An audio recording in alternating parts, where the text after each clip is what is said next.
Hi, I'm Corey Peabody. You're watching H1 Unlimited on YouTube. H1 Unlimited Hydroplanes. The world's fastest race boats. 10, 9, 8, 7, 6, 5, 4, 3, 2, 1.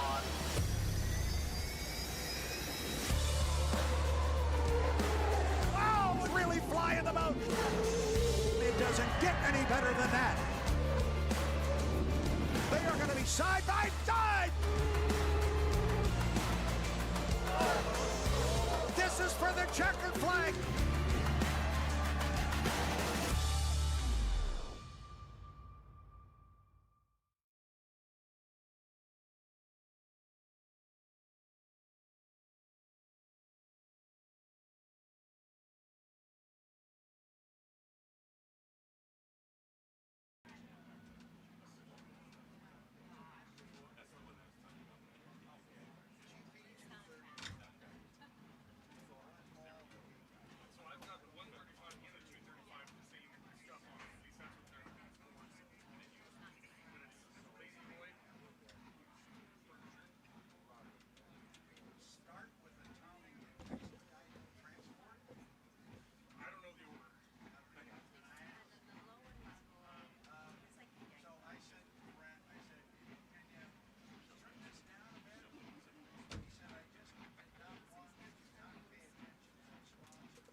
So when you're standing here, try to stay on like this half and this half. Okay. Just one that you and Dustin. How high? Good. Good.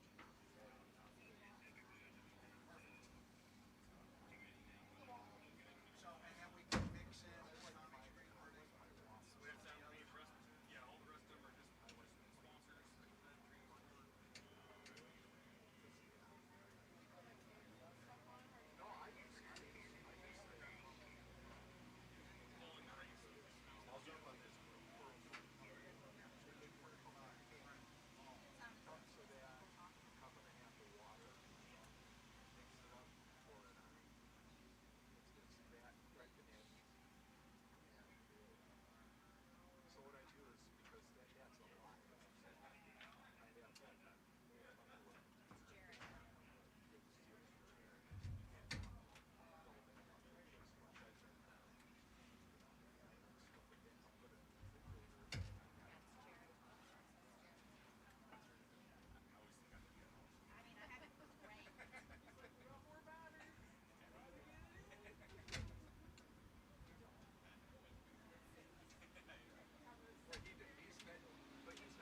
it's just a different view. You know, being able to see, you know, see the exit and stuff. Down there, that's tough to see anything other than turn one. Yeah. I do like Talayla's tagline. She didn't have it on here again. When all you want is everything. Thank you, Talayla. I like that. That's good. The top one I'll keep with, I'll let you guys like take down there. That just be your, those are your filler words or lines. Thank the official. The officials get donut. I was gonna say, behind on the game. See what happens when Bill's not here? Pretty nice out there right now. Here we told Dustin how great it was gonna be. Yeah, great ball. Yeah. This one's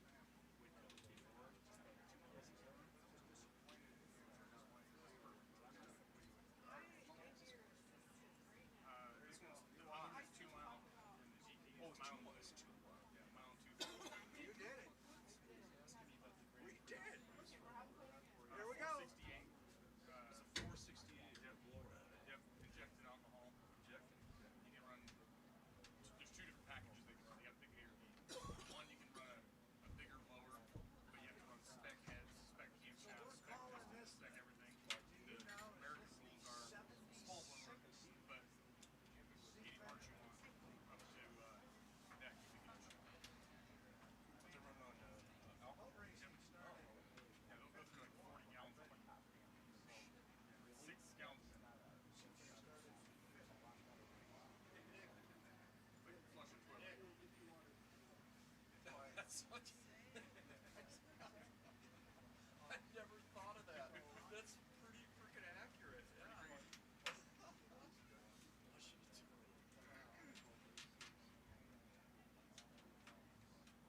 It is a pretty short. You figure, you know, for the outboards and even the inboards, mile and 2/3 is giant. I never liked the mile. I like the mile and 2/3. Yeah. That I liked. Mile and 2/3. I just never.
sit down very often. That's true, especially him. Are you gonna have us on camera? No. It's just so damn bright.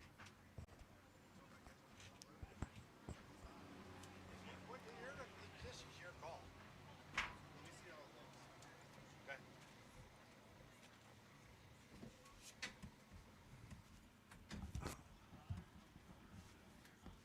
I'll move Mickey. Huh? I mean, the color's good, so if we just show you just for a minute, And then we can go back. That way you guys don't have to be blind. What? Yeah.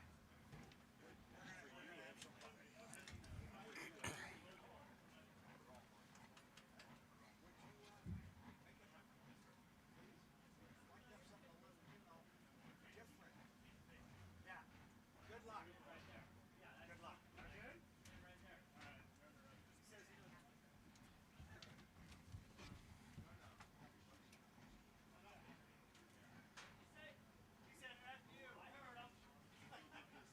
Yeah, we got it. He and I, we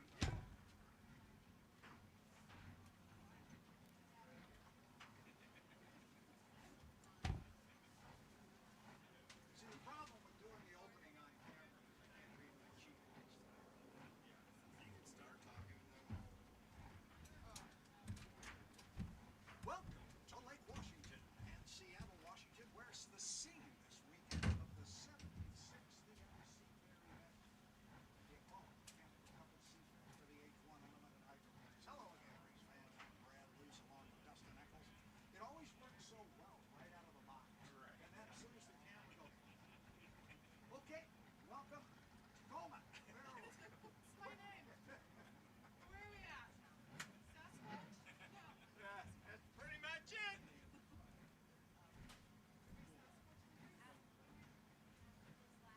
However, you laugh.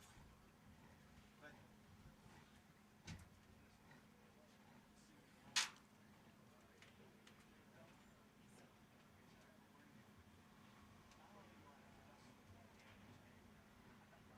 and if you saw Jay Michael Kelly try and do his welcome to H1, he couldn't get his straight. I talked to him this morning. Dylan Runne, and he didn't throw a punch at me. Good.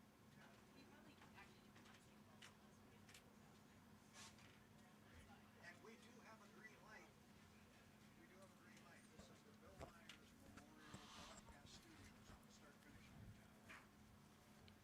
We're still working on the Bill Myers Memorial start finish line towel. That has to be cleared with Emily Cantrell.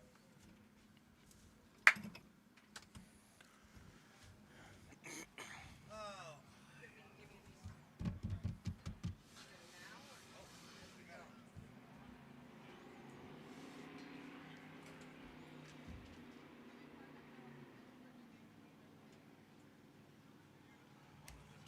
I think it's Shaw. I think. So all those names are on both of them? That's what their reader board, their sponsorship board says. It says the 135 and 235 and it has all those listed. So that's what I was going for. You might want to take a picture of it when we get our asses chewed. I'm gonna have to start doing that. God, I've never had it like this. I've had people call me and say, hey, could you work this in a little more? Could you do this? Yeah.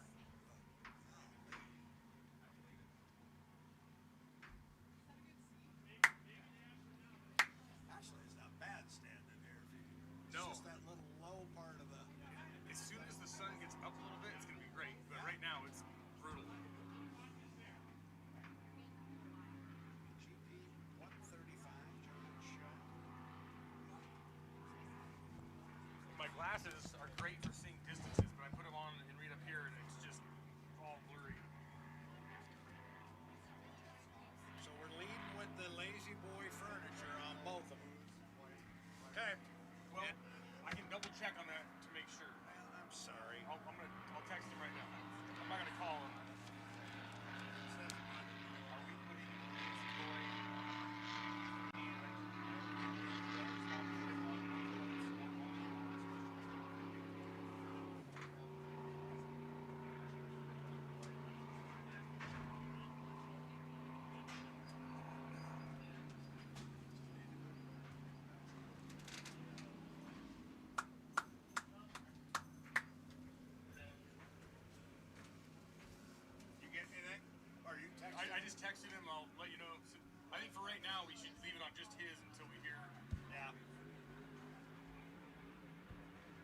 Tom Extreme printing, definitely. And what is it? Expedited transport? Yes. Yes, definitely on that. I got the impression, and I could be wrong, that the Lazy Boy and the Jimmy V thing, that was all on I did too. 235. On their, just, it was weird on their board. It says boat numbers. So I wasn't sure.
But am I blind?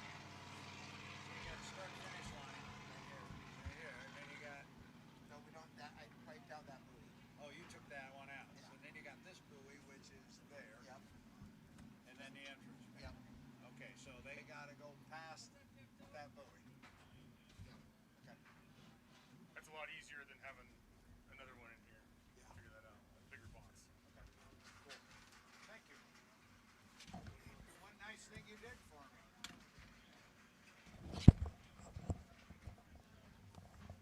You gonna smile at it? There's donuts over there if you did. You know, being up on the mining, We're about to have the smell of popcorn coming through here too. Dustin doesn't know about all this. he'll learn. Popcorn, donuts, coffee, hamburgers, hot dogs.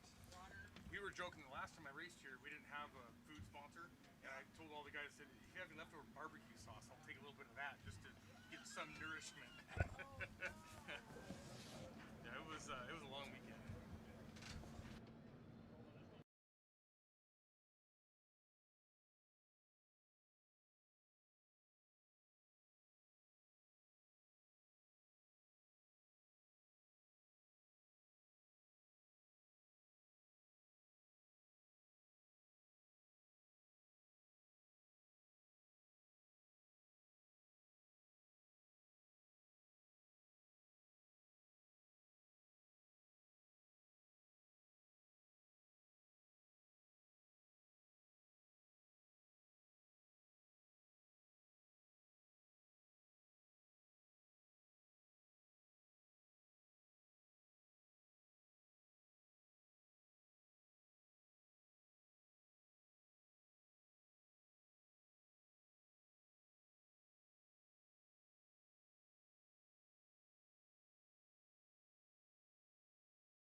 Hello, race fans, and welcome to Seattle, Washington, and more specifically, Lake Washington. It's the scene this weekend of the 76th Seafair celebration in the Emerald City. And boat racing, which began here in 1951, the tradition continues. Hello again, race fans. I am Brad Luce. I'm alongside Dustin Eccles, as we have been all season long so far. We're going to be bringing you the action here, and it's going to happen very quickly. We've already got race boats on the water. We've got 1, 2, 3 of our H1 Unlimited hydroplanes on the water. I think Mr. Bernard is out in the Graham trucking. We got Dylan Runne right in front of us in the bucket list racing. And if that's Jimmy Shane. Yeah, Jimmy's got a few laps in right now, and he's looking good right out of the box.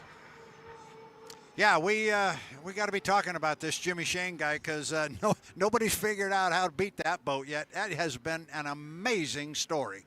Yeah, and I think, the most important thing for me is that the team's having fun. I stopped by the shop this weekend just to check in and look at progress, and they told me they were going to go to the driving range after they left the boat shop. So that just tells you the confidence level. And, they're not taking it lightly. They are working really hard, but they're enjoying every minute of it. And I can tell you that after they went to the driving range, just being competitive people that they are, they went to Top Golf down in Renton, and I am understanding that Mr. Shane had his game face on and was not happy when he didn't win the first couple. Yeah, he's a competitive guy by nature. He does not like losing, as we've seen so far this year. But there's a few other boats out here that don't like losing also. So they're going to be out here learning what needs to go into making these boats fast for this weekend, a little different race course for them. And there's going to be a lot of action on the water. It is a very different race course, and we're going to want to get into that because I know you know the subtle nuances of this particular course.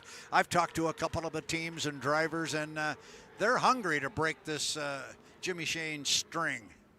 Yeah, and a few teams are a little perturbed of why they weren't running better on the 2.5 mile race courses, and they have a long way to go to get those boats faster. But this is a different race course. This is a 2 mile, a lot of different water conditions. We'll talk about the parallel rollers all weekend, I'm sure. But one boat that has been very successful here this weekend just went by out in front of us is the U12 Graham Trucking Jeff Bernard. When I spoke with him, he says this is our race course. This is what our boat is, and I think it just shows you how hard they're going to work to get a good result.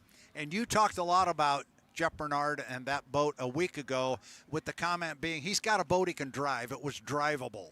Yeah, he says I'm so comfortable in this boat. It's perfect. It drives great. He said every time I'd hear the lap times, brought in from the spotter, he says I kind of had to scratch my head because it just feels so good. He says I don't know why the speed's not there yet. They'll get it, but the speed will be there this weekend, he assured me. So that'll be something we will definitely watch. We're just getting underway here. It is Friday morning, day 1 of 3 at the 2026 Apollo Mechanical Cup at Seafair. Brad Luce standing alongside Dustin Eccles. We've got a pit area full of boats and trucks and people. You come down here on a lazy summer weekend and the boat ramp has got some boats going in and out, and then it transforms once a year into that city down. It's amazing how much rolling freight they can put on that little peninsula. It is, yeah. Real estate is at a premium right now. Just coming down and watching the transformation, it's pretty incredible. I haven't really had the time over the years to see all the stuff that goes into making this happen, but it's pretty impressive, and it's packed right now. Dustin and I are coming to you from the Bill Myers Memorial Broadcast Studios on the Start Finish Line Tower. Bill Myers, a very big name, especially to those of us involved in a broadcast, but those people that work up here at the Start Finish Line Tower. We'll get into the story of Mr. Myers, but unfortunately he is not with us here on the tower. However, he is with us here in spirit, and on some level he is out there on the race course with us. The Bill Myers Memorial Broadcast Studios. It's a beautiful day. The sun is up. It's going to get warm. We've got a nice little visor here in front of us, keeping the glare out of our eyes. We got unlimited hydroplanes on the water. As I always like to say, everything is right in Hydroville. It is. It looks great. And this is as good as we are going to see the water this weekend. It looks absolutely perfect. So sit back and watch some of these boat runs at full song. You see Jimmy Shane airing it out just perfect right now and just showing us how nice that water is. And one of the boats we're going to want to talk a lot about this weekend is the U11, the Miss FLAV-R-PAC, driven by Jamie Nilsen. He just came out on the race course. He's behind Jimmy Shane there. That's the boat you see on the right side of your screen. He just came out of the pit area, talking to Scott and Shannon Rainey at length yesterday. And, of course, the big question to them was, where in the world did all that speed come from that all of a sudden we saw in the Tri-Cities? Yeah, and again, I think, Scott, over the last couple of years, he knows he has a good program put together. He knows he has great equipment. He just hasn't seen the results. But you just put all those parts and pieces together, and it finally starts to work out. And that showed us last weekend. That boat was so fast. Well, I remember in the test session, in the morning session of testing, they ran a 157, and you were so excited about it. We went to lunch, and you kept checking your phone. You wanted them to clear tech. They did. We all thought, wow, so good for them. And then they qualify north of $160, and it stood. These guys are for real. Yeah, absolutely. And I always get nervous when you see a boat that runs a certain speed consistently, and then all of a sudden they step it way up like they did. So that's why, I was checking the phone, make sure that it was legal. And as soon as I could, hear that it was legal, take a deep breath and really celebrate with the team. But when they didn't settle at that 157. They said, no, we're going to keep going, and there's a lot left in this, and they showed us. So this weekend's going to be great for them also. They came in. I saw Scott yesterday. He definitely looked happy. It's the first time in a long time that I've actually seen him with that grin, that sneaky little grin, and it was great to see. It is great to see, and you and I are fortunate enough to spend a lot of time with these people, and we get to know them, we get to know their personalities. Last weekend we were talking about the big grin that J. Michael Kelly had on his face on race day morning, and what you're talking about there with Scott Rainey. Absolutely, and some of these guys, they wear their emotions on their sleeves. And they are two of them. Jamie Nilsen coming across the start-finish line there in that beautiful Miss FLAV-R-PAC. And off to his left, I believe that is Corey. Yeah, hard to tell in the spray, and Brad and I have the sun in our eyes here right now, so it is pretty tough to tell, but it definitely could have been Corey. And to your point, Brad, this is such a short season, not a lot of boat time on the water, so when these teams are out here, they need to learn so quick, and I think it was just such a big shot in the arm for the FLAV-R-PAC team last weekend that they were able to take some of the stuff they've learned and actually put the results on the water, get a good showing, and now they still have a couple races left to keep expanding on that. Yeah, and you and I talked about what that does for a team's morale when all of a sudden the boat steps up like that. You were saying just what a positive impact it has. I talked to Scott and Shannon about that specifically yesterday, and yeah, it's a big shot in the arm. They work as hard as anybody. You can make a case they work harder than anybody in the pit area, but they don't always get the results the others do. So when they do finally get some of that, it's a big deal for them, and it makes them all the more excited to go to the next venue, and the next venue is right here. Yeah, one other team that I spoke with a little bit about the whole, the gelling and the getting everything going in the right direction. And, the U40 team, the bucket list team, they haven't had a great first two races, but when I spoke with a couple of crew members this morning, they all were excited and they were happy and they were laid back, relaxed, and they said, you know what, we're firing on all cylinders this weekend. We're all clicking, we're gelling. They all came from different backgrounds. It's a brand new team, basically all together. So the fact that they are gelling also, I think we're going to see that team really step it up this weekend with some good results. The translation of everything that Dustin Eccles is saying and that I am saying along with him is we should have a very competitive weekend of racing. Lord knows what we saw last weekend was maybe as good as we've seen in the last 10 years. Yeah, absolutely. And then, whenever we come to Seattle, I don't care what year it is, but I think, I think of this race, I think anything can happen. Because as soon as you think somebody is dominant, somebody has it covered, that's when everything changes. So this race is the great equalizer as far as I'm concerned.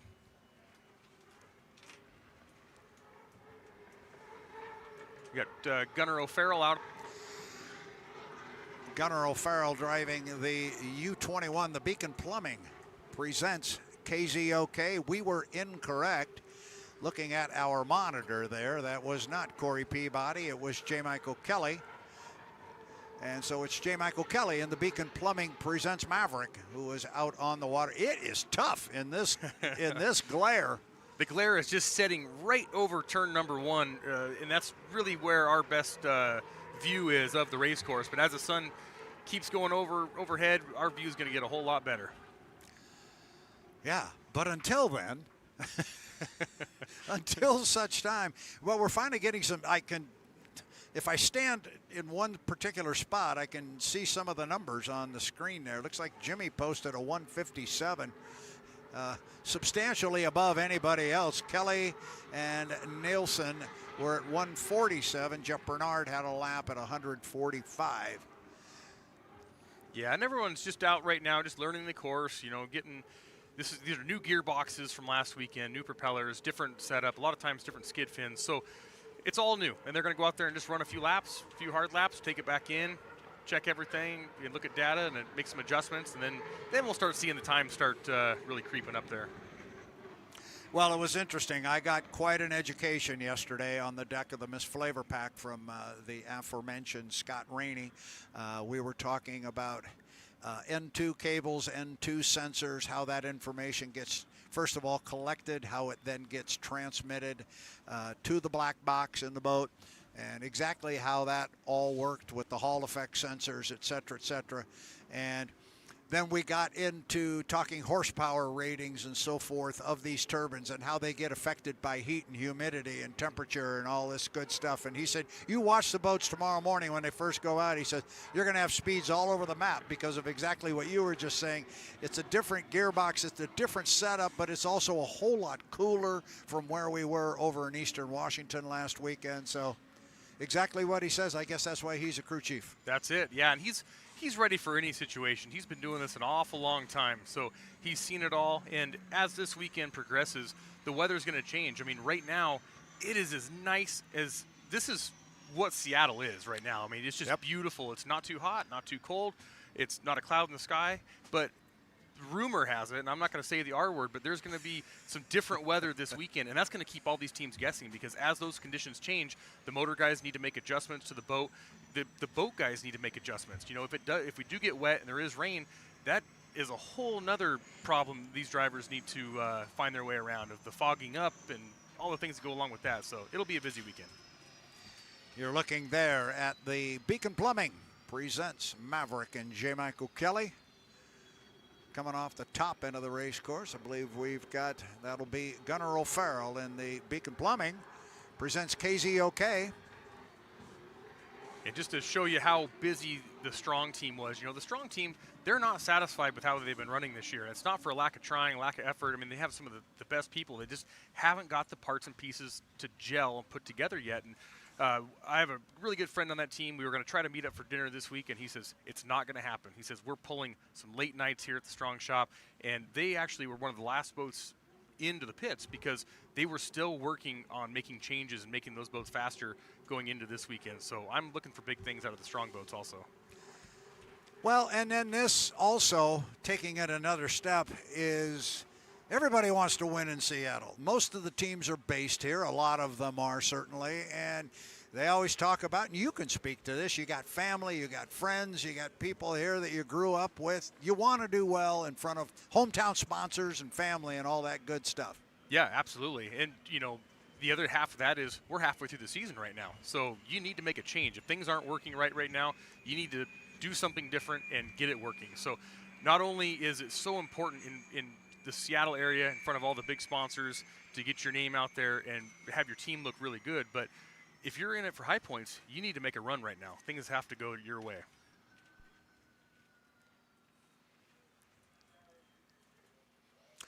So for the first time since the course opened for H1 Unlimited at 9 o'clock, it has gone quiet on the course. I am going to step away. We are going to step away. It's going to be very quick. We're going to be right back. I just want to go check one thing. We will be right back. I know we've got more boats to come. We've got I can see the Royer Miss Madison is in the water. So and here comes, that will be Corey Peabody then, I assume. All right, so Corey will come out. So we're going to step away. We're only going to step away for about 30 seconds. We will be right back.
Back on the Bill Myers Memorial Broadcast Studios on the start-finish line tower on Lake Washington in Seattle, Brad Luce along with Dustin Eccles overlooking the 2-mile race course just south of the I-90 floating bridge in Seattle, a very historic location. Even more historic than that, probably the Stan Sayers Memorial Pit area off to our right.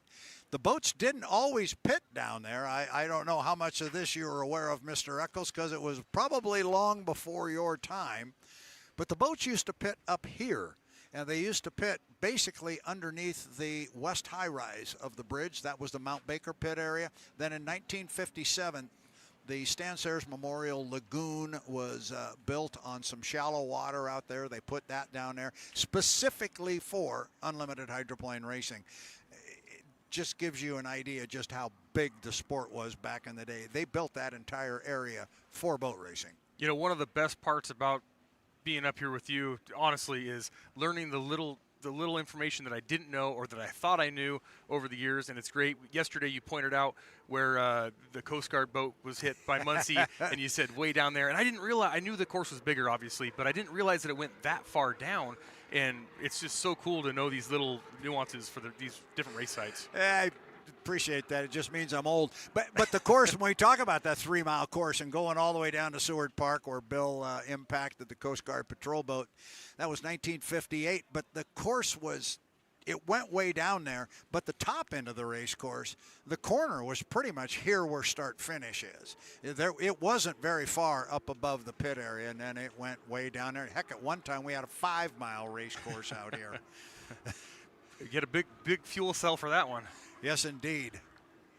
We got Andrew Tate on the water, crossing the start-finish line right now. And that's Corey, right? Yeah, he's on a hot one right now. He's got a timing run working. Corey Peabody in the U3 Beacon Plumbing presents the Tahoe Miss. Andrew Tate, there's a guy, we talked a little bit about him already, but I guess the easy way to say it is that dude's focused. He is really focused. He wants to win, and he's not used to driving as well as he has and having a boat run as good as it has and not being out front. Well, this is what unlimited hydroplane racing is all about. I mean, Andrew has really been almost perfect this entire year, and he's consistently in second place. And so that just shows you the caliber of drivers, boats, teams, and everything has to work absolutely perfect. And no one knows that better than Andrew Tate right now. He's fine. You guys keep talking about the U-27. That's just fine. I'll stay off your radar, but watch this, and I'm going to go out there and show everybody this weekend. Boeing has been a proud sponsor of Seafair from the start. Boeing has roughly 65,000 employees in Washington State, more than anywhere else in the world. Thank you to Boeing for bringing us today's air show. And speaking of today's air show, it is made possible completely by Boeing. Together with 65,000 Washington State employees and more than 300 community partners, Boeing is championing the people who keep this region soaring. Thank you to Boeing for supporting Seafair for the last 76 years. Seafair says thank you to Boeing. 76 years, that's a long time, Dustin. Yeah, a few more than I've been around for, but I mean, when you think of Seattle, I think Boeing has got to be one of the main things that comes to mind firsthand, so it's great to see him involved with, Seafair, which is just the pinnacle of summer in Seattle, so that's pretty cool. It's the big Seattle summer celebration. It's the big party, and it's not just Seafair weekend. Seafair has grown over the years to become so big, and it almost is a year-round festival with the things they do around the holidays and all the work they do in the community. Seafair is something all Seattleites and Washingtonians, for that matter, can be very, very proud of. As our boats come off the top end of the race course, you're looking at Andrew Tate in the U1, the BWR Racing. One thing, Brad, I'm noticing, I've been watching, of course, the U40 really close, and I haven't seen Dylan get on the throttle, and I don't know if they're having an issue or if he's just making some slow runs, trying something out. Usually when you do just make some slow runs, you do that for a lap or so and then you get on it. But I haven't seen that boat actually run at full song yet, so I'm watching that one closely. And he came out the first time and ran that one real slow lap and then went wide on the race course and took it back in. And he's at least not going in this time, to your point, but hasn't found the throttle yet. No, and sometimes when you make a fuel adjustment to these engines, they say that the engine won't accept throttle, and basically when you give it throttle, it just doesn't respond to it. And there's a lot of different settings you can do. I don't know if that's the issue he's having or if he's just kind of feeling something else out, but we'll have to keep an eye on that. Will indeed. And talking about adjustments, I mentioned my conversation on the deck of the 11 yesterday with Scott Rainey. He said about 15 minutes before the final heat in Tri-Cities, he was watching his phone very closely. He said the temperature went up 2 degrees, and he says, pop the cowling out of that boat. And he said, we went down and dialed the fuel flow. Just that one little bit could make a big difference. Yeah, when they make an adjustment on these engines are rated to make a lot more power than what they're actually making out here right now, but they have to stay within the rules. And so just a tiny move with a little tiny screw on the fuel control can be an extra 100 horsepower, which an extra 100 horsepower is just so important. But it also can put you over the limit and get all your points taken away in a disqualification. So you really need to be sure of the adjustment you're going to make before you make it. Kind of been keeping an eye on Andrew Tate out there and watching his lap speeds because Jimmy went out and laid down that 157. Andrew's got it up to 152. Not sure if his last one is up there. Don't think so yet. But anyway, just kind of keeping an eye on that. That's a focused young man and a focused team. Yeah, one thing that's really obvious here in Seattle, different than most of the other race courses, the rollers that we get, the boats react differently off of that. And I know they were talking about some runner angles. You'll hear us talk about angles of the sponson bottoms, runner angles. A lot of times on this race course, they'll shallow the runners up to make the boats less responsive off the waves. And one thing I noticed about both of the BWR boats, the Apollo and the BWR-1, is they're not reacting at all. You look at that boat in the front straightaway right now, and every time it touches the water, it doesn't bounce back up off the water. It's on a cloud. It's just perfect. So whatever changes they made, that's just right.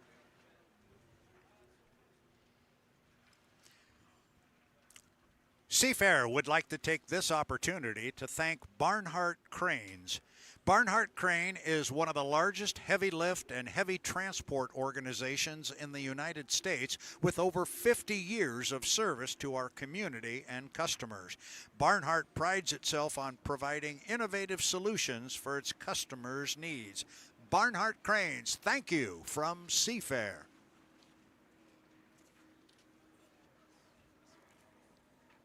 I think the crane operators here and at every race site are get here in the morning to the time you go home. It's pretty impressive. Yep, they are busy people, that is for sure. Got a new boat on the water right now. That's going to be the Royer Miss Madison, Brandon Kennedy, and you and I were both, but you caught it first. I think it was in our first heat of racing. I was focused on the two boats out front, but young Mr. Brandon Kennedy really had the Madison rolling. That boat showed some speed. They did. I mean, that boat, you said it, it's one of the winningest hulls in the history of the sport, and this team doesn't see themselves as an underdog. They just are finding themselves, we haven't been there yet, but we're going to be one of the boats to beat. And I think with that attitude, it's very, very possible. And I brought it up this morning when you and I were chatting.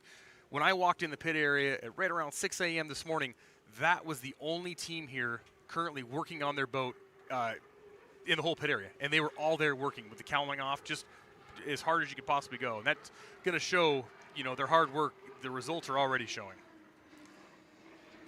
Brandon Kennedy getting his inaugural look at Lake Washington and parallel rollers and this big giant bowl of soup we call Lake Washington out here. And It's a tricky one. Talk a little bit about those parallel rollers. They come off the log boom and bounce right back at you. It is, and right now, if he's thinking this is rough, he hasn't seen anything yet. But no, it's really a hard race course to plan ahead because, like you say, the log boom runs the length of the back straightaway, and the rollers will bounce off of that log boom and right back onto the race course. And you have to put up with that, but behind the log boom at different times of the day, they will clear it out for the air show, and then they let boats come back in. Well, all of those boats are all going half throttle, throwing about a 3-foot wake in all different directions. So those rollers find their way on in conjunction with the parallel rollers. It's an absolute mess. And as soon as you think you have it figured out, that's when it jumps up and just bites you. Wow, he really just picked up the front end right there. I noticed he did that on the back straightaway too, and I was watching some of his onboard cameras from last weekend, and he was very, very aggressive with the lift pedal, basically bringing the trailing edge of the canard down, trying to put air under the boat.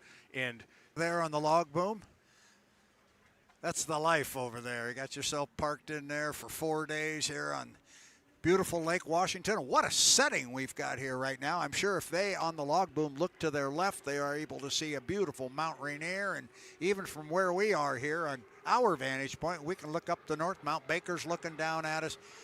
When this place is right, it really is beautiful here. It is. Yeah, when people, from out of town, they come and visit us, and they say, "Is it like this all year round?" It's, oh yeah, every day. It's just perfect like this. But no, these are the days that just make you go outside and think, I love this area. This is just such a wonderful place, and this race course is just ideal right now. I mean, it doesn't get any better. So Brandon Kennedy out on the water. Brandon's got a lap in there, 134 miles per hour. So he goes slowly up the backstretch in front of the skyline from Bellevue. And the famous floating bridge in the background, the floating bridge turn. Seward Park turn down the other way. We don't go down there anymore, but that's what we used to call it. Floating bridge turn and the Seward Park turn. Brandon looks like he's going to gear up for a timing run here at the exit pin of 2, and he's going to step on it. He didn't hit the exit very fast, so this might be one of his runs from a little bit further out just to see what he's going to have from a time from the exit to the start-finish line. And you see, Brad, that boat, you see it reacting off the waves. So as the sponson hits the water, it's not staying level. It's actually bouncing back up. And that's something that Brandon's going to have to wrestle around with. And as they get this boat set up better for him, they might change a few things. There's a lot of adjustability in these boats, but you might see those guys start to work on that to make this boat go faster. Yeah, as opposed to what you were talking about with the U1, the BWR Racing, and how it was not reacting, and therefore he was able to utilize the power available to him. And the lap speeds he kicked out there certainly showed that. Yeah, every time the sponson comes down and kisses the water, you definitely don't want it to bounce back up like, bouncing a basketball. And basically, the more aggressive the angle is on the bottom of the sponsons, the more it's going to react. And so you want to keep leveling it out. You don't want to get to the point, though, where the sponsons are actually dragging on the water and creating drag, because that's when you start to see boats hook, spin out, and do all sorts of weird stuff. So there's got to be a happy medium there. So Brandon's going to bring it back to the pit area. And I happen to notice something here, Mr. Eccles, that hasn't yet been popped into our headsets. But I noticed Mr. Shane in his 157 is no longer sitting on top of our leaderboard out there, our live view leaderboard. And I'm just expecting that probably went the way of the tech truck. Yeah, that's a good eye. Good eye. I did not notice that myself. So I see an N2 violation and a fuel flow violation. So they've got some adjusting to do. Well, and that's exactly what Scott Rainey was talking about yesterday. He said, this is a whole new ball game. It's not just, put the same stuff back in the boat and away we go. Different water conditions, air, humidity, temperature, everything's different. And he said, that's what we need the test session for. Yeah, also I noticed that the U12, the Graham Trucking, also had an N2 violation. So they're going to go back and for the fans at home, if you're not familiar with an N2 violation, basically there's the hot end. That's the output speed of the turbine engine. So now they get the cabling into the box. It's been a big topic lately, and so I asked if I could get educated a little bit on it. I could define what N2 is and the parameters that you're talking about. You can't exceed 110% of the mil spec and all that good stuff. But I kind of wanted to just see how it got attached to the gearbox relative to the output shaft that you were just talking about of the turbine engine. And very interesting. Very interesting. I saw it on 2 different boats yesterday. It is, and I mean the H1 inspectors do a great job, because the one thing that does not like water in all these boats is the electronics. And you can have something that's totally fail-safe go in, like the radios. We talk about, you know, some of the teams have radio problems here and there, and you have brand new radios in a protective box. Everything is, you know, they're shielded wires, and you go out there and something doesn't work with it. The data stuff, if you don't have data, if they come back in and say, well, there's no data for this amount of time or something, it's in the rules that's you're thrown out. You have to have the data. So it can be a bad connection, it could be anything that goes into it, but they do a great job of just keeping it fair for everyone, and the teams have to make sure that data works. And that was exactly the reason I got involved in it yesterday. It was because of what you were just talking about. We've had a couple of instances where we've had boats come back with no data or partial data. And what happens? And there's batteries that have to be connected inside the box. There's things that have to be done. There's indicator lights. There's checks that have to be made on the H1 side and on the team side. And it was very interesting. Very interesting indeed. And then to see how the bracketry works, that they actually affix them, and then what comes out of the boat, what goes to the H1 truck. Got a little deeper than normal. I stepped off the boat. Chief Inspector John Walters was standing there, and he goes, "So, Luce, you trying to take my job?" He goes, "You don't see me up there trying to put on your headset." Those guys are amazing. They really are, and that is such a tough job to go through those boats and try to just make sure everything is by the book, and they do a wonderful job. I think the inspectors and the referees have the toughest job here, but they're doing a fantastic job. They are. I've watched them and watched our inspector, Steve Compton, with his long, extended little mirror on the end of his little pole, and he's sticking it underneath the deck and underneath the motor, and I have no idea what they're looking for. And sometimes I'm not sure they are, but they're just checking things and to make sure it's a level playing field. Well, and all of those guys have been around the sport long enough, and, you know, again, for the fans at home, if you're involved in any type of racing, you know that there are gray areas, and any teams that are competitive, they're going to try to exploit those gray areas, and our inspectors are going to make sure that it's within the rules. So that's it.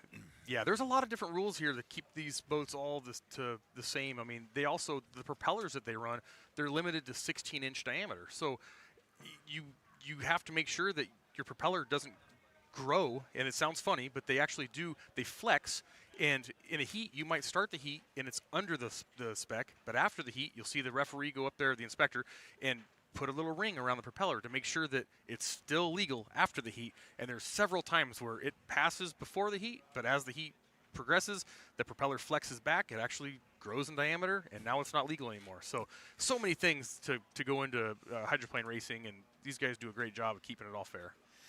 If you're walking through the pit area and you happen to see the propeller on the back of the boat, hearken back to what Dustin just said. I mean, do you look at this massive piece of metal that is finely machined and perfected into this shape that is just optimum for what they want to do? And you're telling me that thing's growing, and yeah, it's amazing the amount of force and energy and torque and all those things on all the parts inside these race boats. It is. And, you know, something to go, we'll talk about the procedure, the start procedure and everything, but something that goes hand in hand with the start procedure is when these 7,000-pound boats, or almost 7,000-pound boats, go from running at 80 miles an hour, and then you come down for the start and you mash the gas and you accelerate to almost 200 miles an hour, the propeller is doing all the work. And it is flexing and doing things that would just petrify me. But basically, if you're not fighting for lanes and you're not trying to get up there to do that, it's easier on the equipment also. So when you see these guys run up there hard, get off the throttle, and then get back onto it, everything is working so hard in these boats. From the shafts, you know, they have 2-inch shafts that run back to the propeller, and you'll see that those snap, those shear off. It just shows you the torque that goes into making these things go as fast as they go. And the propellers that's where you can put all the work to the water and get it done. Absolutely.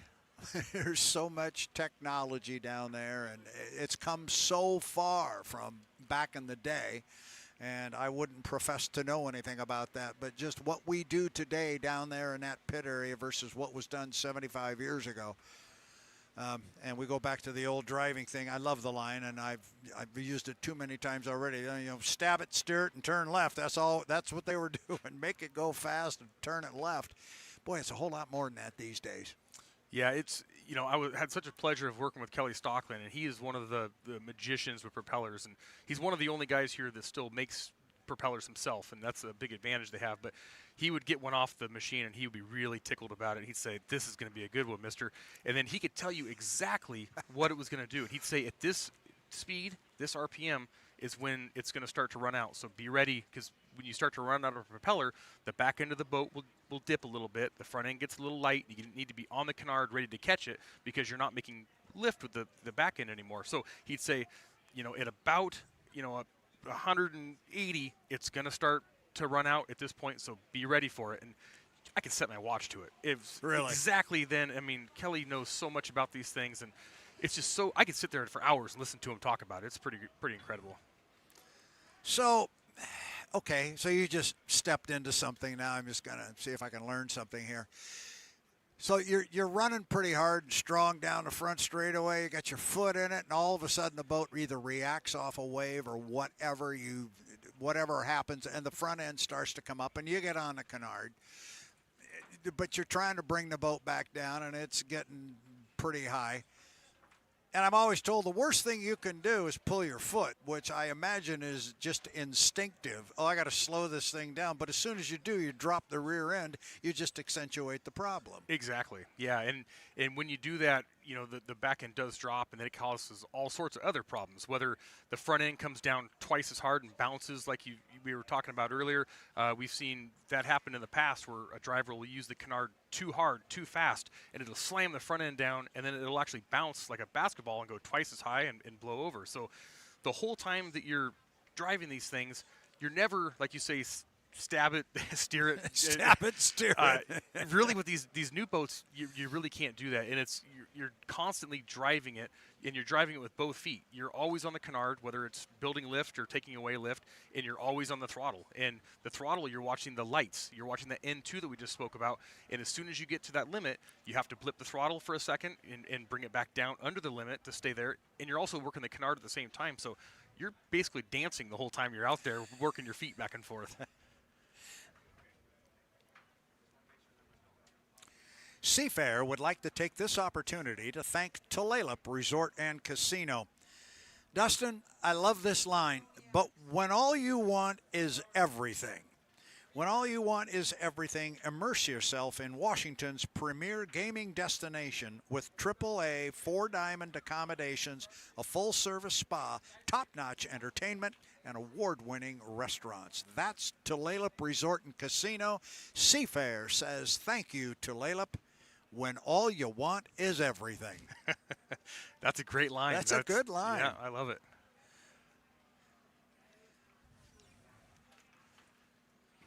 Yeah, I love the old shots that they used to have, and I'm sure they still do sometimes, but the GoPros on the driver's feet, and you see the feet working back and forth, and most of these boats have 3 pedals in there. You have an up, a down for the canard, and you have a throttle pedal, and the drivers will be just working them back and forth. And when I come back in from a heat, if you said, how often were you on the up pedal or the down pedal, I couldn't tell you. And I have no idea because you're driving the way the boat feels, and that's where the telemetry comes in, because most of the boats have a potentiometer, which will tell you how often you're on and how much wing you're giving it all the time, and the crews can make adjustments going by that data. So when the driver comes in, you don't see the crew chief run down there and say, okay, how did it feel? They say, get out of the way. We need to pull the card out of the computer so we can see how it felt, and we can actually tell, what was going on, because in the driver's seat, it's not the best seat to give feedback sometimes, and there's so many different things going on that you can't always remember everything that happened out there.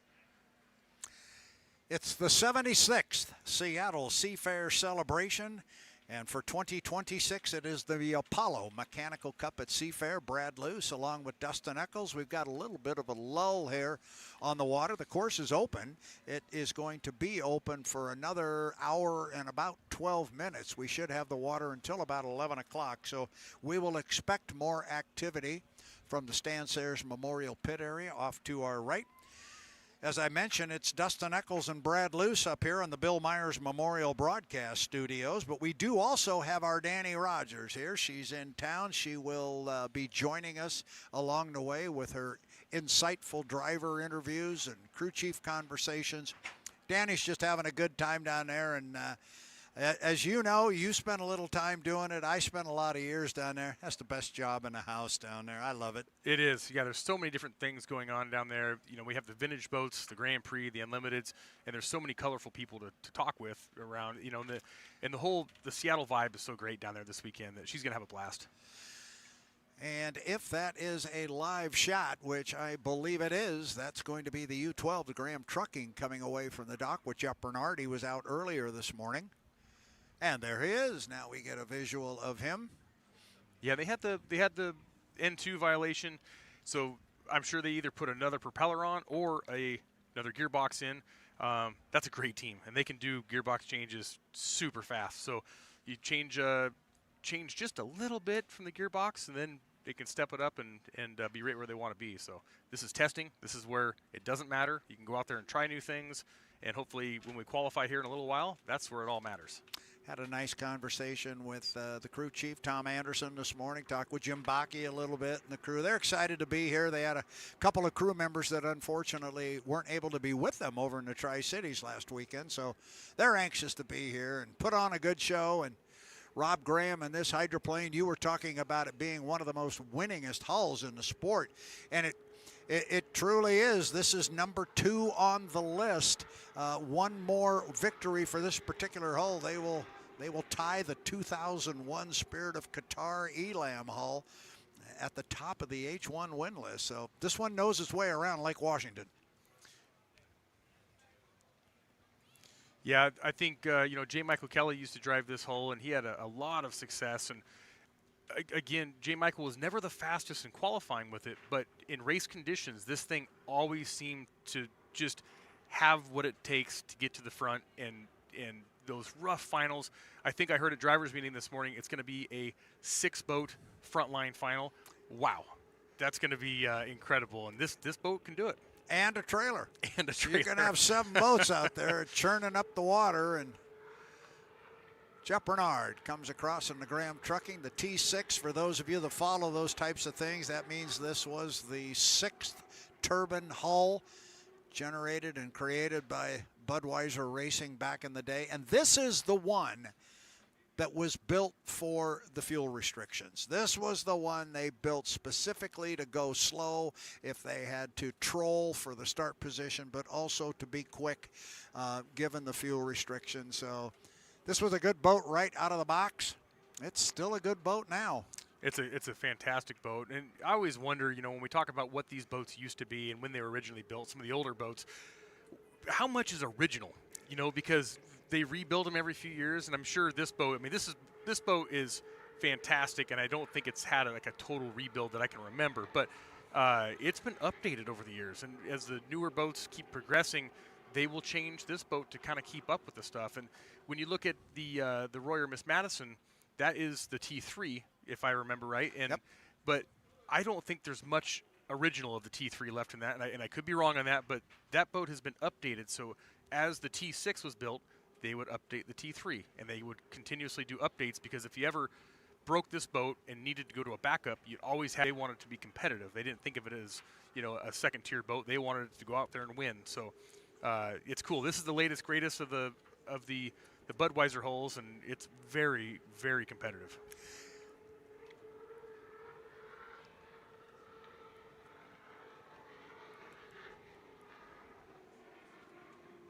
You talk about the T3 down there, the Royer Miss Madison hull, and you're exactly right.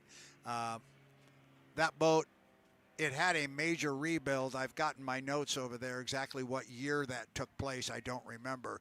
But it was a total rebuild of the boat, so they considered the boat being brand new. If you didn't consider it being brand new and considered it the same boat, it would be the winningest hull, and it'd have over 36 or 37 victories.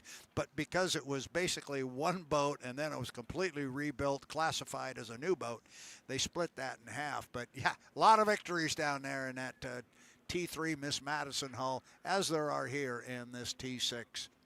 And that last lap, Bernard ran a 147.173, which, you know, the number 2 time right now with J. Michael Kelly is a 147.786. So he's not far off right now, even though he's showing 4th on the board. That's a lot better than it shows. Yeah, they got to be happy with that.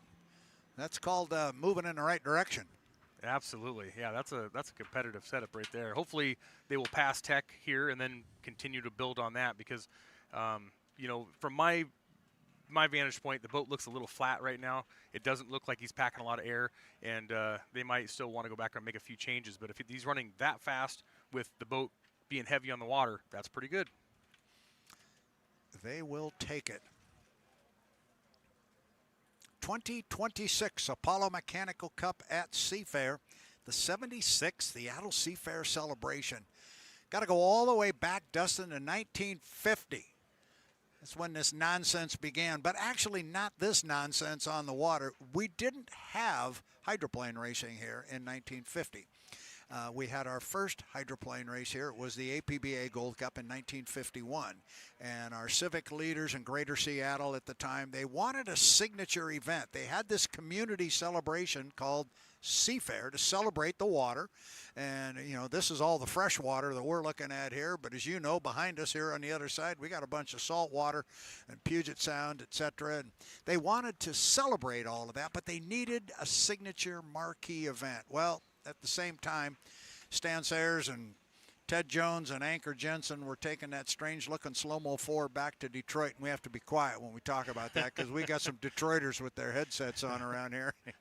But we went back and stole the Gold Cup from them, and boy, all of a sudden, the marquee event just kind of landed in our lap.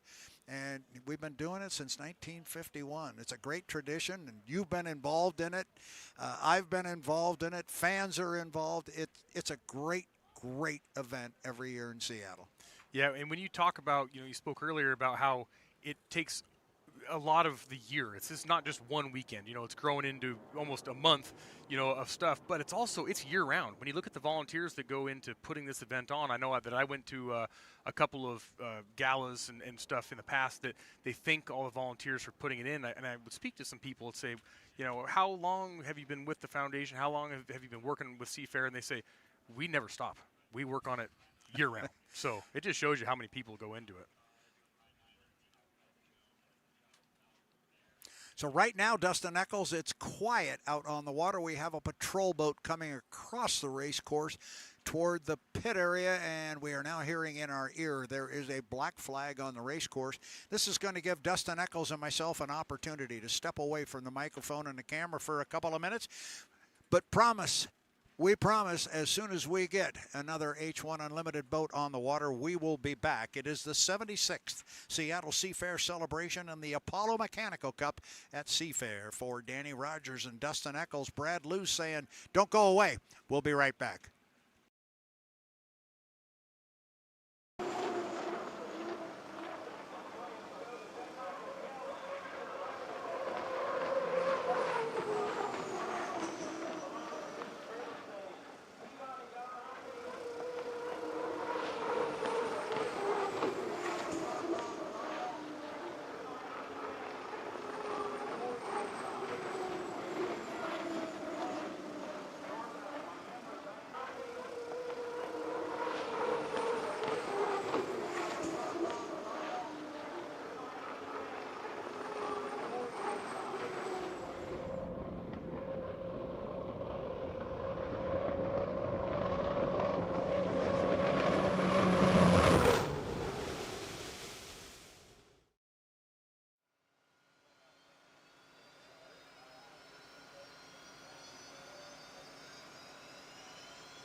Back on the Bill Myers Memorial Broadcast Studios on the start-finish line tower overlooking Lake Washington. Brad Luce along with Dustin Eccles. And before we go any further with our boat on the race course, Dustin, did you get your glasses clean? No, I'm still working on it. Kind of interrupted you with that. Sorry about that. I wanted to get back on here quick because Jimmy Shane is on the water in the Miss Apollo. He was out with a very fast lap at 157 miles per hour earlier, but he lost it to an N2 violation and a fuel flow, I believe you said. He's come back out on the water now and given his first run up the backstretch. I had half a notion this might be something special. I wanted to make sure we were on.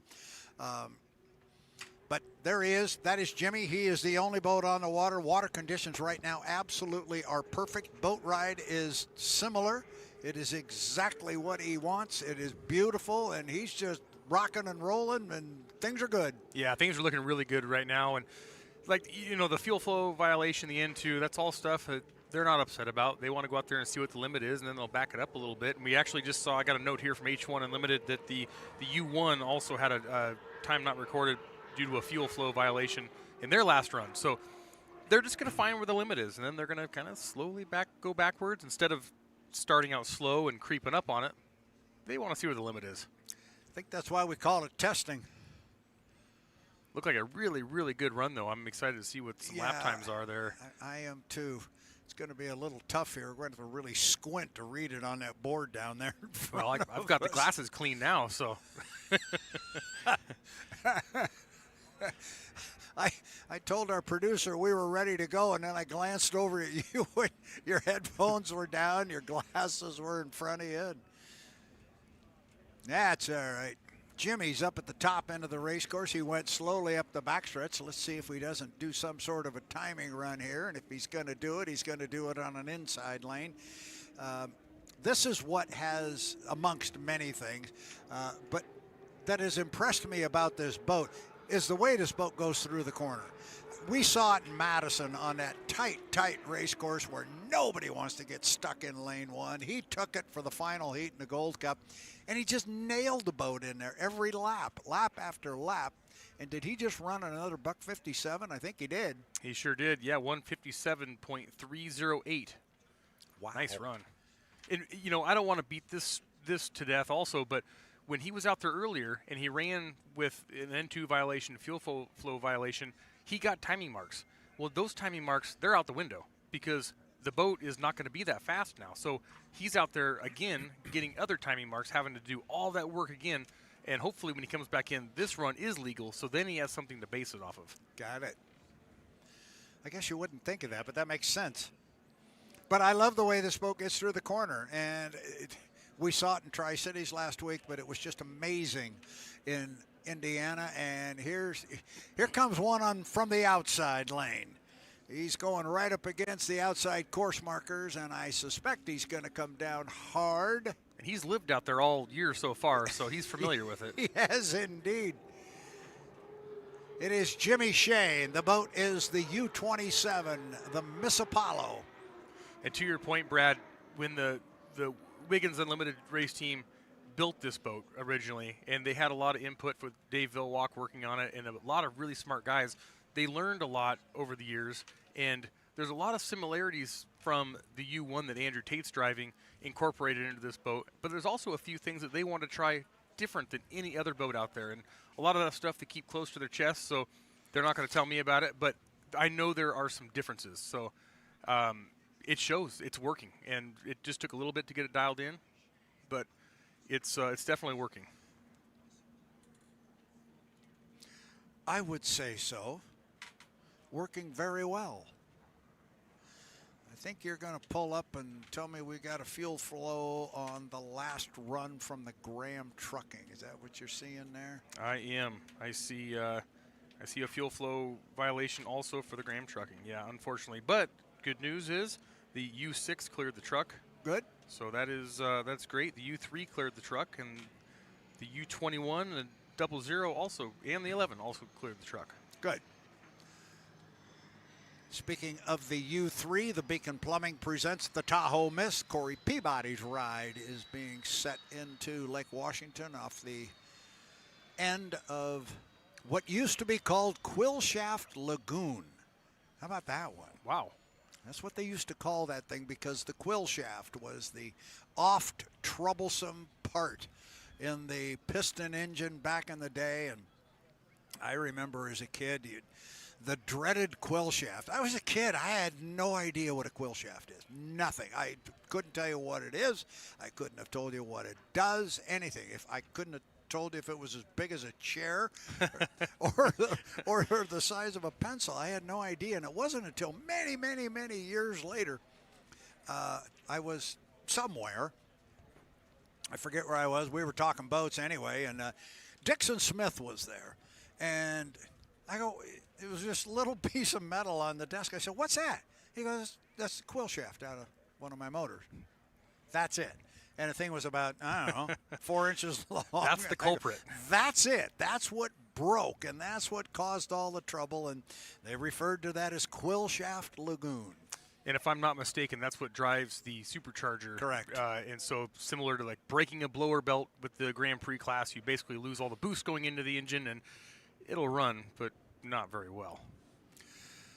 And we have another boat out on the water. That will be the U11, the Miss FLAV-R-PAC with Jamie Nilsen behind the wheel. Jamie turned a lap at 147.6 last time out. And as Dustin just pointed out, it passed tech inspection.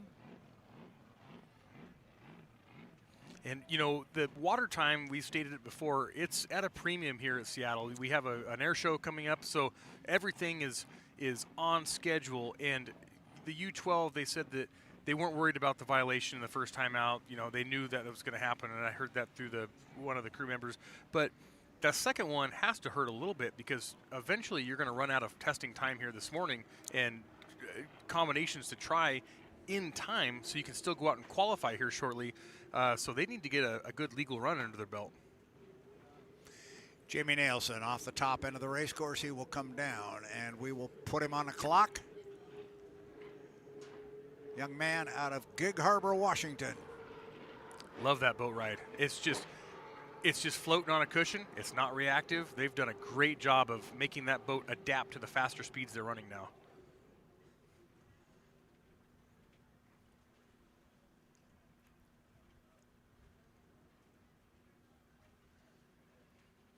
Just beautiful with the backdrop of the Mercer Island behind, and just, man, what a beautiful picture. Those of you watching on the H1 Unlimited live stream now are aware that our drones are up in the air, as we just gave you a great shot of Jamie Nilsen coming up the backstretch. So there's another one up the top end of the race course. Nilsen comes down, staying tight to the buoy row, floating the boat and flying the boat. But it looks good, Dustin. It looks perfect. Yeah, I'm really, really impressed with how they're adapting to this shorter race course already, and I'm excited to see what the time is. Well, his first lap was 147.4. See if he can up it a little bit here the second lap. Usually the second lap's a little faster, but you know, Jamie's a pretty consistent driver. His speeds always come back in about the same, and he runs a good line every time around, so I'll be surprised if it's too far off, but I'm hoping for a little faster here. So is he. Looked like a good turn to me. He's great at holding it right at the exit pin there and getting on the up pedal and trying to get it to accelerate to the start-finish line. Look at that camera coming down the front straightaway. That's a good-looking shot. Oh, there it is. What do we got? It's a 149.382. 149. And that's about the time I start saying they're sniffing pretty close to that 150 mark. Yeah, definitely. I mean, that is really, really impressive. And I think, again, we go back to a raceable setup. And, you know, that's what they don't have is a ton of equipment. So what you're seeing these guys qualify with the U11 is pretty much what they're going to be racing with, but that's a good race setup right there. Jamie Nilsen, the U11, a FLAV-R-PAC. Got some signage on the boat also for the Ronald McDonald House of Western Washington and Alaska. and a 148.4. So second one was the quick one, but a nice step up there to a $149.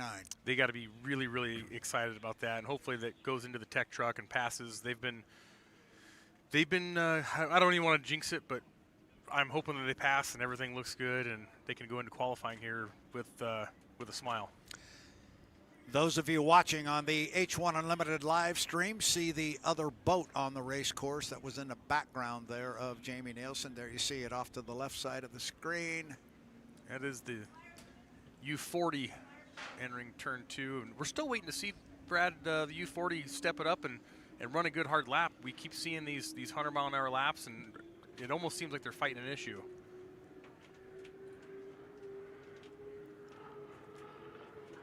I'm anticipating that wall of water to go straight up and show Dylan Runne stabbing the throttle, but it might still be having an issue. Corey Peabody is in the water. We saw him come off the trailer, so he'll be coming out shortly. And the Beacon Plumbing presents the Tahoe Miss.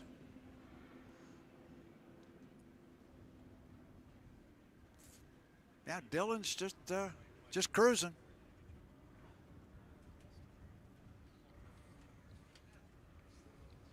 Yeah, I have to think that there's an issue going on, whether it's they have a leak somewhere, they have a, I don't hear it compressor stalling. I don't hear anything. Well, it looks like he might be stepping it up a little bit there, isn't he?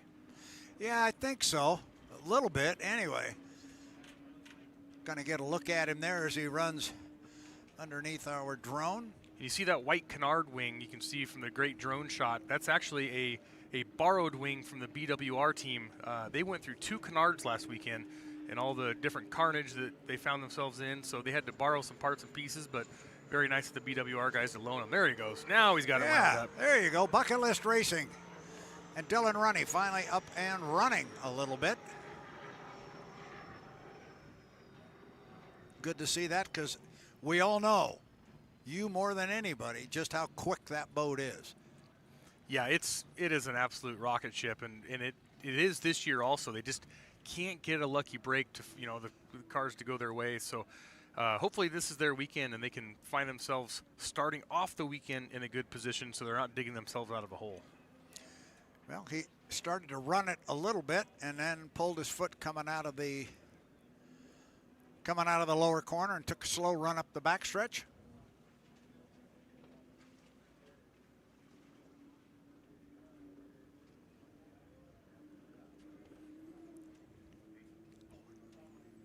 Looks like he's moving out a little ways, maybe lane 3 right now for a timing run down the front straightaway to the start-finish line.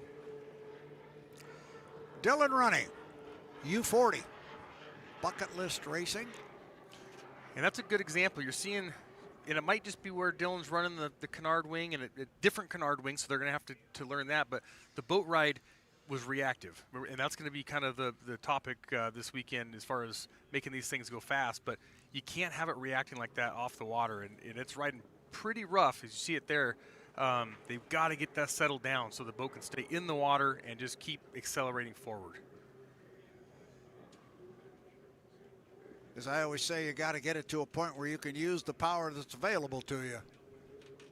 Yeah, this is definitely one of those race courses where handling is one of the most important things to make a boat go fast. Well, we're at least going to get one quick lap this time for the U40.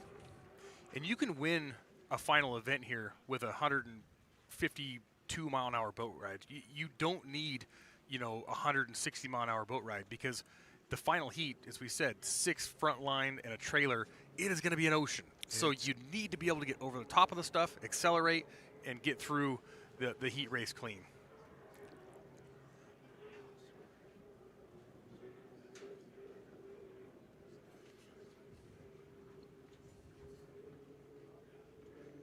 Still out there about lane 3 right now, but he's having a good run. It's nice to see the boat up and running, and he's got his foot to the floor. Yeah, he turned that lap at 147. So maybe if you tie in a little better boat ride. So lap 3 was 147.6. See if he is able to step it There it up. is. How about that? How about a 140? Boy, That's a 150.681. very good. We're working against the glare up here on the tower also. So the drivers have their own troubles, but we're having ours right now with the way the glare is. That and the fact you and I are both blind doesn't help this either. I was blind. See, I've got the new specs on, so I can You're actually clean see. now. You're clean. So I'd like to take this opportunity to say hello to all our fans along the shoreline. I understand we are up and running with our PA system up and down the shoreline. If not, I apologize, but if not, you're not hearing me say that, so I guess that's okay. But to our fans here on the shoreline in Genesee Park and so forth, welcome to the 2026 Apollo Mechanical Cup at Seafair. Brad Luce along with Dustin Eccles. We've got Danny Rogers down in the pit area. And this is testing for the 2026 Apollo Mechanical Cup. We've got the water for about another 30 minutes. On my clock, it is 10:30. We've got the water until 11, at which time we'll have Grand Prix boats coming out on the water for their qualification effort. But we've got another half an hour of H1 Unlimited on the water, and I know there are a number of boats that still want to come out. We got another boat coming out on the race course right now. We just had, I believe, the Beacon Plumbing Presents Maverick just placed in the water. I think I see the U1 BWR racing down there in the water, but remember, these are the two blind guys looking into a pretty bright glare, so I'm not sure exactly what we've got. I see the Tahoe Miss in the water also down there. The Beacon Plumbing Presents Tahoe Miss just on this side of the U1 BWR boat. And I just got a note from H1 Unlimited that the U27 cleared the truck their last run. Well, that makes a big difference. So they came out and ran a 157, and everything went tilt on the fuel flow and the N2, so they make some adjustments to the boat and go back out and run another 157, and this time it's legal. So I'm a little curious, Brad, we haven't seen the Royer Miss Madison go back out again, and I see the boat still on the trailer from my vantage point. it is. And I would think, I mean, they're not going to be happy with a 134. I know those guys. And also, you know, Gunnar O'Farrell, I know that they're going to want to step it up. So I have to imagine they're going to want to test before they qualify one more time. That is J. Michael Kelly. It is. That'd be the Beacon Plumbing Presents the Maverick and J. Michael Kelly. And what happened up here? All of a sudden, the U40 bucket list has made a hard turn to the left, to the infield, and shut down.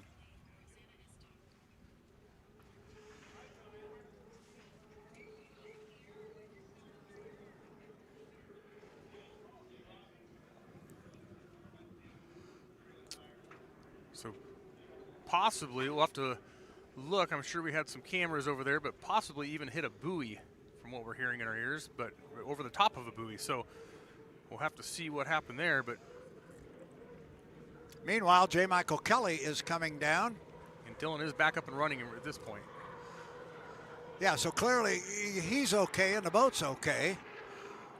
We might have a buoy that is losing air, and if it is, it might be the exit pin of the corner. Now that exit pin, that's a giant buoy too. So It's about 8 feet tall. yeah, you don't realize how big those are until you get up next to it, but that's a huge one. So if he did hit that one, I'm going to have to guess that he has an issue with the handling or something with the boat. It's also expensive.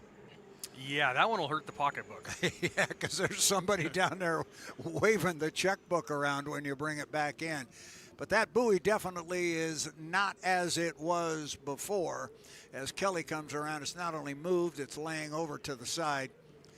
J. Michael Kelly, Beacon Plumbing, presents Maverick.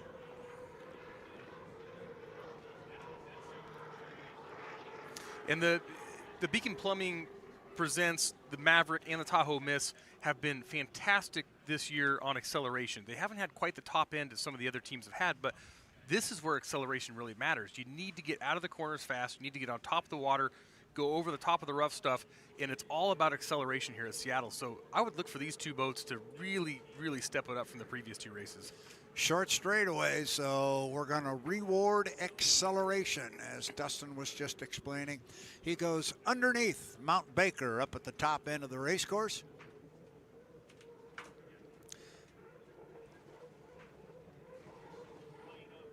Mike likes to get the boat up out of the water, and he certainly got it up and flying high as he always does. JMK. Looks like the BWR U1 with Andrew Tate just leaving the dock. An absolutely picture-perfect morning here in Seattle on Lake Washington as you look down toward turn number 1 and the pit area from our vantage point here on the start-finish line. And sun is just glanting and glistening off the water. It is just beautiful. Up toward the top end where J. Michael Kelly is, you've got Mount Baker in the background. A beautiful Seattle summer day. You know, I wonder, Brad, if that glare that we've been having such a hard time with had anything to do with Dylan and getting that buoy down there. I know that our Danny Rogers will be walking around the pits here speaking with all the drivers shortly and kind of getting the updates from everyone, but I'm kind of curious on that one. That can definitely come into play. We saw it come into play in the final heat in Madison this year for the APBA Gold Cup. They were looking right into that sun as it was getting mighty low down in the sky as they came down the front straightaway toward turn 1. And I understand we have our Danny Rogers standing by with Dylan Runne right now. Let's go down to Danny in the pit area. Danny, take it away.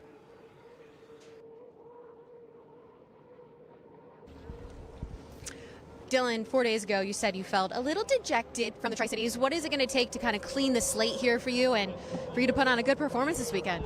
Yeah, you know, we've been fighting some boat issues for the last couple weekends. A lot of canard issues, a lot of fin issues. It's just, you know, new team coming together, new boat from the last couple years sitting in the garage. So worked all week. I think we got in a good spot. Still battling a few issues here this morning. But ideally, we'll be ready to go here for qualifying later this afternoon, and it should be in a good spot. Yeah, the canard wings were an issue last week. You've got a bright white one on there right now. You can't miss it. From your understanding, what did this week look like trying to build these wings and get them ready? Yeah, a lot of hours. This team worked their butts off for 3 straight days since the boat got back to the shop. I had to travel back east for work for a day, so I got back, jumped in the shop, and they were still going. So we got the boat ready Thursday night and headed down here. But yeah, a lot of work from this team, so thank you to them. What is your level of concern for any issues heading into the qualifying round? We're still getting the feel of the boat. We got a little bit of a wing issue still, but we're getting close. So go over the boat. We fought a little issue this morning, but we should be good to go. At least the weather is fantastic. You can't beat the Seattle weather. Appreciate it, Dylan. Thank you. Bye. How about that? You can't beat the Seattle weather. Even Danny gave the Pacific Northwest a bit of a plug right there. I believe Dylan's out of New Jersey. I believe that's correct. And of course, Danny coming out of the Michigan area, so they're enjoying this Seattle weather for the first time. And like I said, it's like this every day. Yeah, I believe Dylan's from Rumson, New Jersey, originally born in Red Bank, New Jersey. And all I know about Red Bank was they held the 1947 Gold Cup there. That's all I know. And I may have the year wrong. My brains are right over there in that book. I can't reach them from here. Well, I'm going to keep them over there because I feel smart if I know something. Meanwhile, turning a lap north of 153 miles an hour, young Mr. Andrew Tate in the U1, the BWR Racing, putting on a show out here on the water with a nice boat ride and some hot laps. Turned a 151, then a 153. Top number on the board sits at 157. That would be his teammate. And how about that? A 157.198. Wow. There's a hot one for Andrew. Again, this is just testing, so none of this counts. It's testing. We're going to go qualifying later on in the day. And they did have the previous run, they did have a fuel flow violation, so hopefully this one will stand definitely a very quick time and getting that thing figured out. Fans on the shoreline and those fans watching on the H1 Unlimited YouTube are taking a look at the U-21. The Beacon Plumbing presents KZOK. That is Gunnar O'Farrell coming off the lower end of the race course and headed up the backstretch.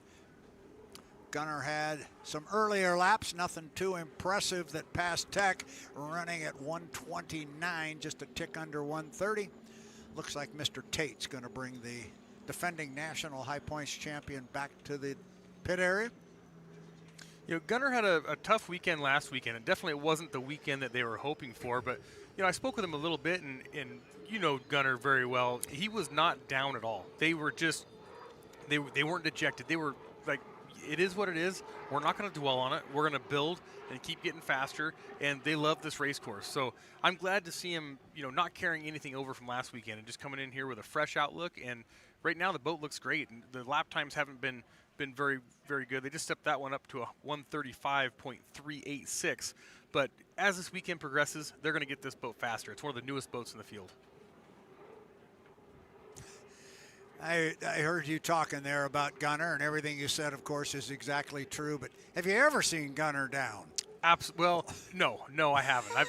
He has a smaller boat that he races, and I've seen rods hanging out the side of that thing, and he's still got a smile on his face. So it's very tough to get Gunnar down. He's quite a young man. I was telling somebody in a grocery store 2 days ago, you get a chance to meet Gunnar O'Farrell, take it. He is a character, and he loves to talk. He'll talk to anybody and bring up boat racing, and you got a new friend. You do, and he's a really hard-working guy. You know, he drives the truck. You see him come in here driving the hauler, pulling the boat, and gets out and puts his work clothes on, and away he goes. So, and he's got a really good group with him. You can tell they all get along. They're all buddies, and they're just having a good time down there, and I love it. For our fans here along the shoreline, not able to see our speeds on the screen, 136.791 on that last lap. So the first one was a $135 up to 136.7 on that one. You hear him compressor stall just a little bit down there, but it might be because he pulled his foot out of it really quick.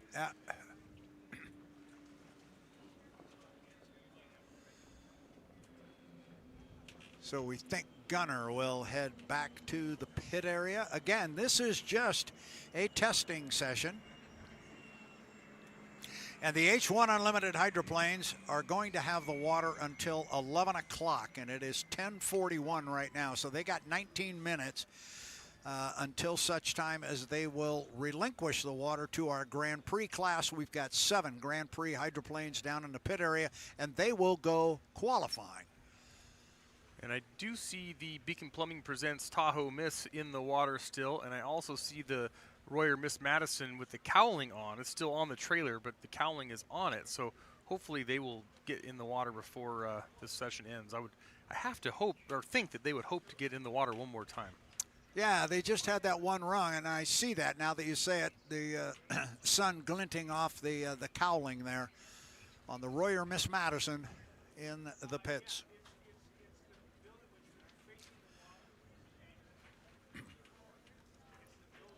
We saw some Grand Prix boats on the water early this morning, and you know, to start the day off with some Grand Prix engines, that's a great way to start a boat race weekend. It's just really loud, and I mean, it was cool. I'm excited to see those guys come up here That gets you shortly. going. It does. I know that gets your blood pumping. I love all boat racing. I don't care if it's remote control or unlimited. I love everything in between. Very good.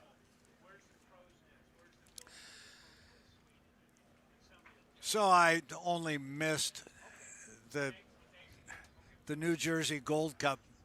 And you know, I just had a note handed to me. I said the 1949 Gold Cup.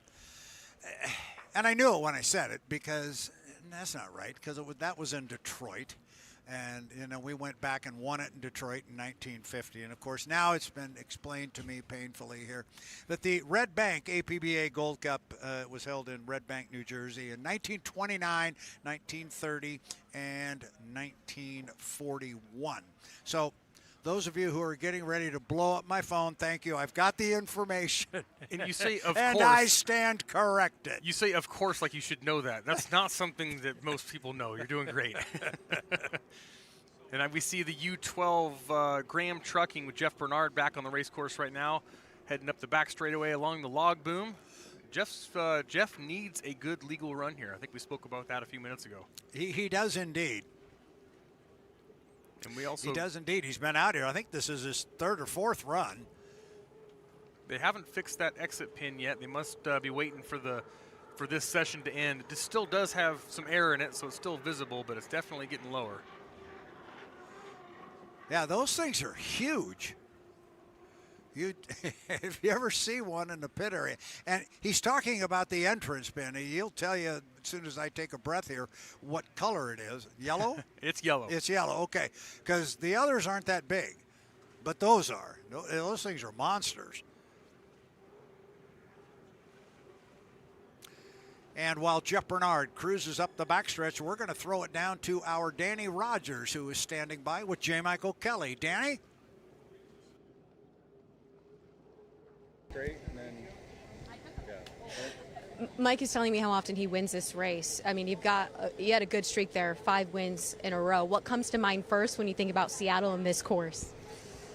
Just hometown race, and I look back at all the years I've been running here. 2004 was my rookie season. I had my very first heat win when I ran here, and I've had quite a bit of success, and it went for a while. And last year that streak kind of got broken, and I'm just looking to pick back up. The team's been working really hard on the Maverick Beacon Plumbing boat, and we're trying to get this 00 to go a little faster, and we're making huge gains. And but you never know. I mean, Seattle's a crazy place. The water conditions are unpredictable, and but that's what makes this place special to me. I like it. I think it evens out the field, and so we'll just have to see what happens. What's the key to literally riding these waves and staying ahead of the pack? Be fast, stay on top, and hope that everybody else is in your rearview mirror, because it definitely helps when you're out front. A little smoother out there, but it's really just survival when you come to Seattle, and but that I love that. I love racing in front of everybody here. Got a lot of family and friends that come to this race, so it's pretty cool, and just survive. Earlier this morning, you had a little tussle with a fish. The boat won, obviously. How often are you dealing with those kind of factors? That was quite the surprise in the first test round out there on the backstretch, and all of a sudden I saw a big old fish jump up, and we don't have windshield wipers, so it made it pretty hard to see where I was going. And the guys had some cleanup, so I feel bad for the fish. It was a pretty big one, and that was a first for me. How many pounds do you think it weighed? I don't know. It was huge. I mean, I didn't know what it was at first. I didn't know if it was who knows? It was just big, and it covered the windshield. Okay. No more fish, hopefully. We appreciate you. Good luck this weekend. Yeah, thank you. Oh, my gosh. I'm sorry. I can't stop laughing. We didn't know that story about the fish. Apparently a rather large fish caught him right across the windshield, and to the point that the crew had some cleanup to do. You ever hit anything strange like that in the water? I've had a few issues, but I don't want to go there. But hopefully we don't see Fish and Game down there wanting to see his license. Holy cow. Yeah, when Danny said that, you understand he had a run-in with a fish. I had no idea what she was about to talk about, and it wasn't apparently a little fish. It's really common to see fish jumping right in front of your boat, and it's funny because we used to have fishermen come down to the lake, and they'd say the fishing is the best when the boats are running because they just get stirred up, and they just makes everything so active. So I'm not surprised at all. It's definitely not uncommon to see some fish jumping around in front of you. Well, speaking of fishing on the lake while the boats are running, I don't know if you saw what went on right here, right out in front of the start-finish line tower. I don't know, 20 yards offshore. We had an American bald eagle come down and do some fishing right here. He came down and scooped up a little bit of lunch, and off he went. It was beautiful. It looked like I thought the air show was coming in because I saw a big shadow coming down from above us and then right into view. It was perfect.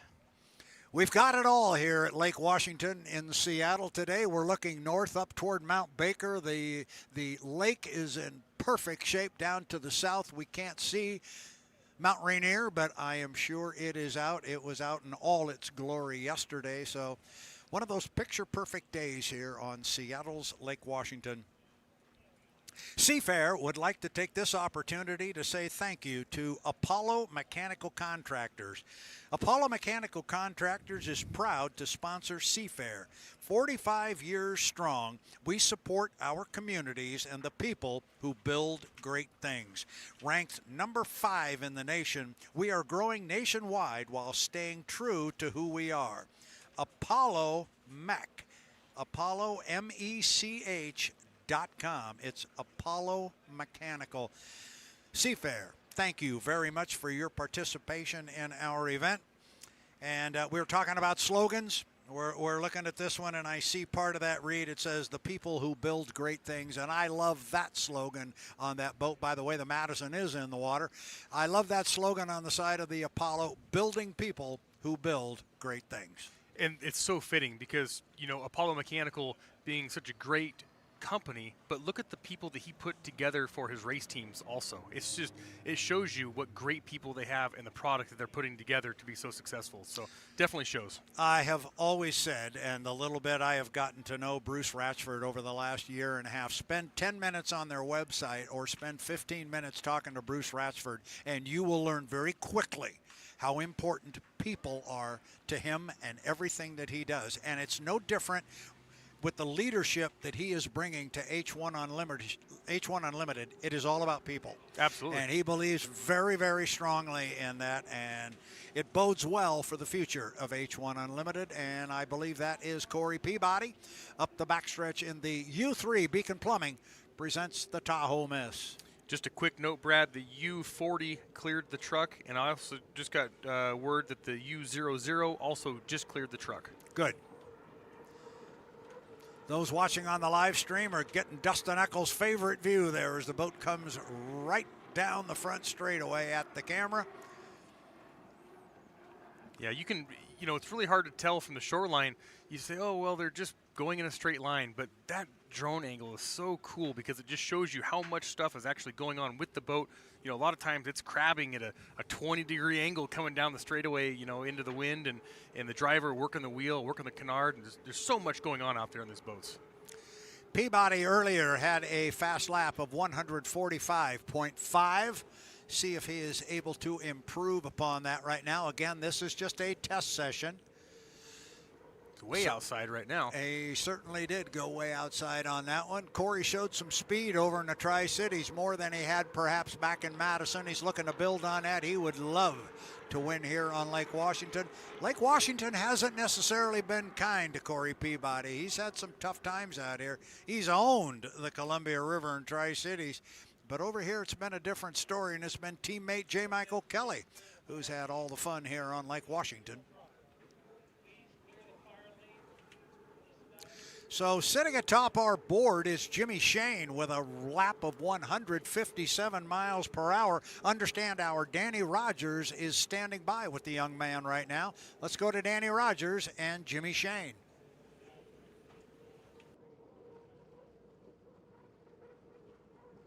Since 2022, how much of testing was just familiarizing yourself with Lake Washington again? Yeah, I mean, Seattle's a special place. Obviously, you know, you kind of feel it even just walking into the pit area. Everything's condensed and compressed, and all the teams are tight together here. So I think it builds the drama as soon as you walk into the pit area.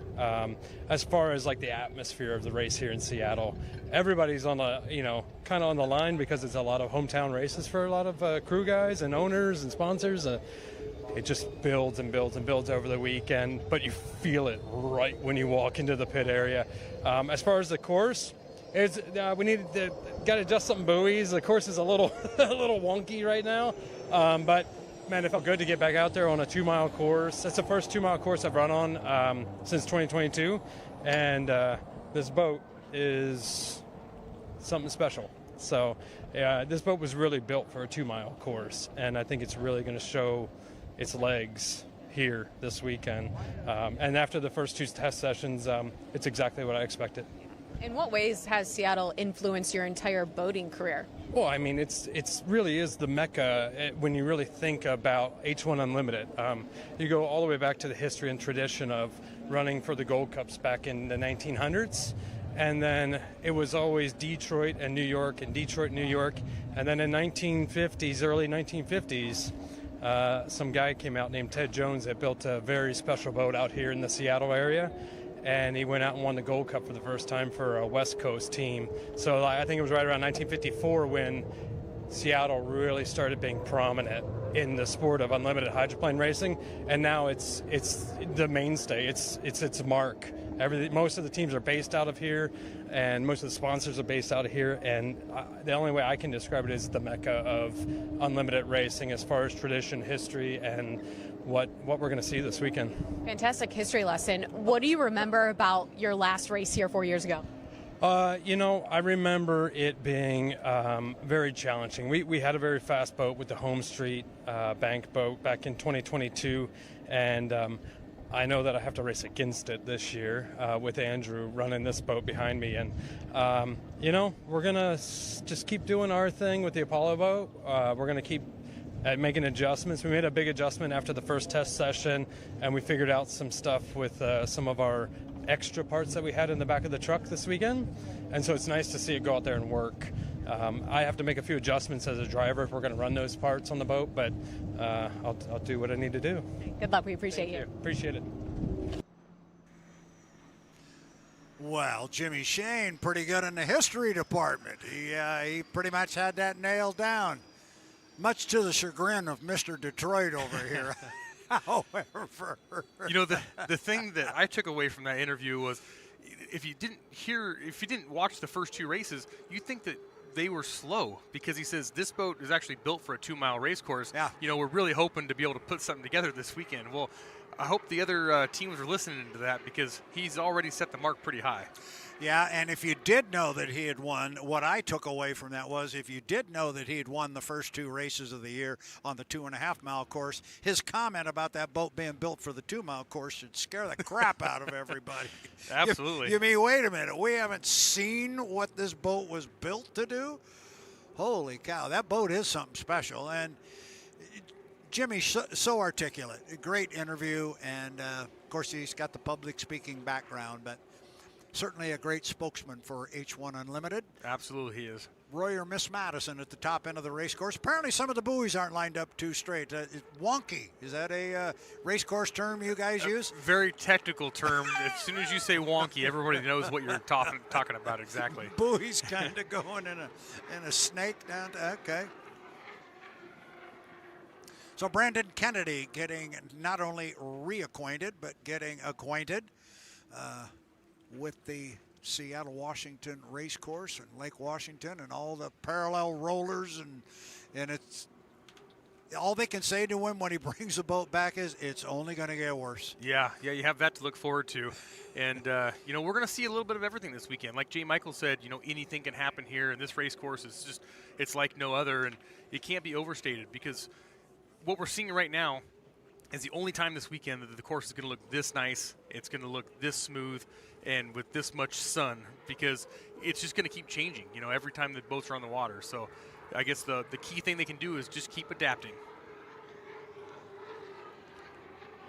So I'm going to make an assumption here that when Brandon Kennedy gets done with this test session, turning the last lap at 140.156, I believe he will be the last H1 Unlimited to come out during this test session, and we will turn the water over immediately to our 7 Grand Prix hydroplanes who are going to come out and qualify.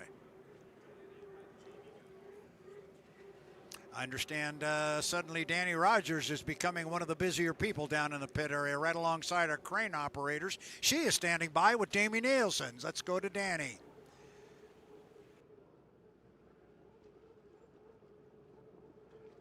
4 days ago, you called this boat a rocket ship. Is it more of the same after a couple of rounds of testing? Yeah, I mean, I was just told we turned the fastest lap this team's ever turned here in Seattle, so that's definitely a good thing. Good sign for the Miss FLAV-R-PAC. I think good things are to come. So. You said you were so excited after how this boat ran in the Tri-Cities. How do you build off that starting today? You know, I think today's mainly working on boat performance. So it's there's no racing today, but try to get this Miss FLAV-R-PAC as fast as we possibly can. I mean, you really can't win the race on Fridays, but you can definitely lose it if you make a mistake. So just got to really stay focused on the task at hand and make sure we give ourselves a chance going forward. How would you describe this course and especially this weather this weekend?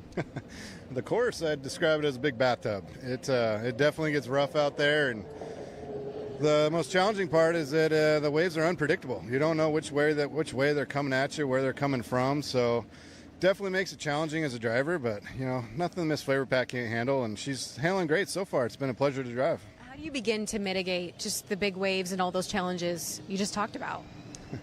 Sometimes you just got to grit your teeth and trust the boat and trust that it's going to take care of you and get you down to that corner. So definitely going to be exciting for the fans. It's be a little hairy for us out there, but that's Seattle. We know what we're getting into, and we're prepared for it. Appreciate it. Good luck this weekend. Hey, thank you.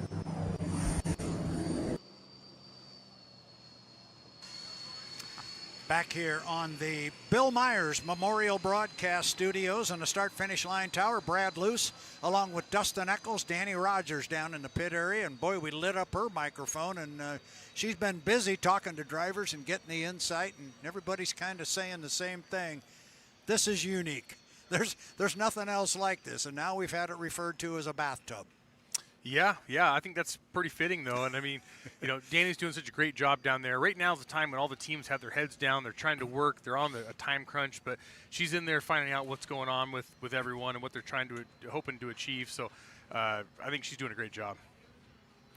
So what you and I are going to do, because our H1 Unlimited test session is complete, as we understand it, we are immediately going to move over to Grand Prix qualifying. I believe there are a couple of boats. In fact, there's a couple of boats in the water. I see the GP 135 and the 235 are in the water. Dustin and I are going to step away for just a moment, but we don't want to miss any of our GP qualifying. We'll be right back for it. Don't go away, fans. Brad Luce, along with Dustin Eccles, will be right back.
done here this morning. How would you best describe this race course on Lake Washington?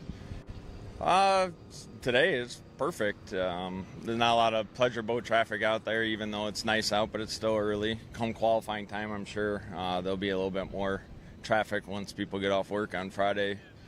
A little bit of issue with the first turn, entrance pin being off right now, but not bad enough where we can't go out and test and learn stuff. By qualifying, it will be fixed.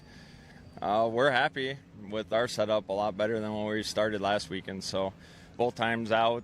First time we went out N2'd, but we did that on purpose. This time went out, legal run, picked up 2 miles an hour, and it's legal. So we're going to keep working to get over that 150 mark. We're a lot closer than where we started in Tri-Cities, that's for sure. What's the biggest change from Tri-Cities to this weekend? I think we're set up more for the 2 mile course, but we did some work around the boat this week to try to get the N2 where we wanted it to race with. But I think all in all, we're more better suited with all of our equipment for a 2 mile course. So we ran good here last year. I think we're starting off better than we did last year. Well, we definitely are. We didn't get into the pits till Friday morning last year after thrashing all week, putting the bottom of the boat in. So everything's looking good. I can't wait to get later in the afternoon qualifying and start racing. Could there be a more perfect day for boat racing today? Not in Seattle. We didn't even really have to wear sweatshirts this morning, so it's a good day. Appreciate it. Good luck this weekend. Thank you. Thank you. Didn't have to wear sweatshirts this morning. I wore mine this morning. You always do when you come down. It's a little chilly sometimes in the morning, but those are long since gone. And as we said before we went to the break, when we come back, we would go Grand Prix qualifying, and that's what we're going to do right now. First boat out on the water, and he is actually on the clock right now. Dustin and I will explain how this works to our fans watching on the H1 Unlimited YouTube channel and here on the shoreline.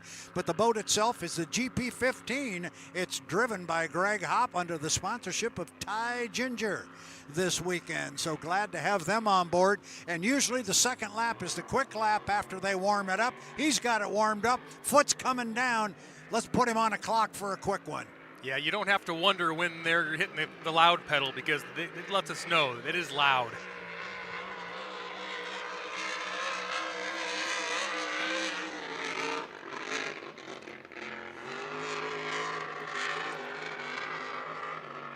These are 468 cubic inch Chevrolet engines, alcohol, supercharged. They are fire-breathing monsters, and boy, Greg is running that thing up on the rev limiter. You hear the popping and stuff at the end of the straightaway, and he had to pull his foot for a second to get it back down in the happy range, but it is really moving. This is one of the teams that does not run a gearbox, so basically that engine will sit in there and the propeller shaft runs right off of the crankshaft of the engine. So if the engine's spinning 8,000 RPM, so is the propeller shaft. And it's one less thing to break, but also they don't have quite the adjustability as some of these other teams do.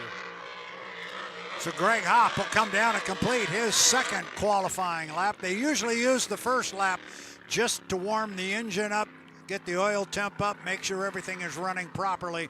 And then the second lap, as Greg just did, is where they put the foot down. They will record that time, and that will be the qualifying speed for Greg Hopp in the GP15 Thai Ginger. Yeah, Greg has quite a few laps out on this race course, and he drove Unlimiteds for a long time, and he drove a boat, the sister ship of this one with Bob Shellhays for a long time, and now he's back in the family boat. His dad is running the radios on the beach, and Greg he's quite the driver. He's fun to watch. He's quite the character, too, and his dad is just a delight. Jerry Hopp is something special, and it just wouldn't be a boat race if you didn't have the hops. You didn't have hop racing down there. And love that little low-profile hull as Greg will take it back to the pit area. Haven't seen a speed pop up on the screen yet, but we will get there as soon as possible and get it up for everybody.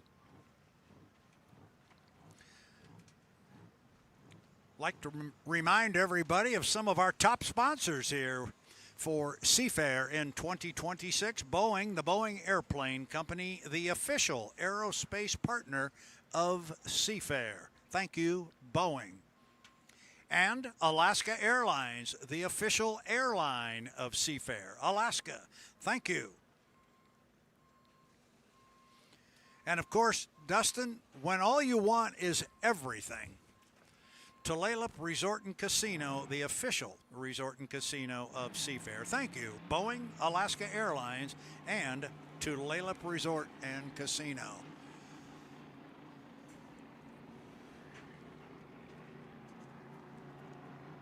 Looks like we have the GP5 Jack Nut Apparel leaving the dock right now. And this would be Chris Grant.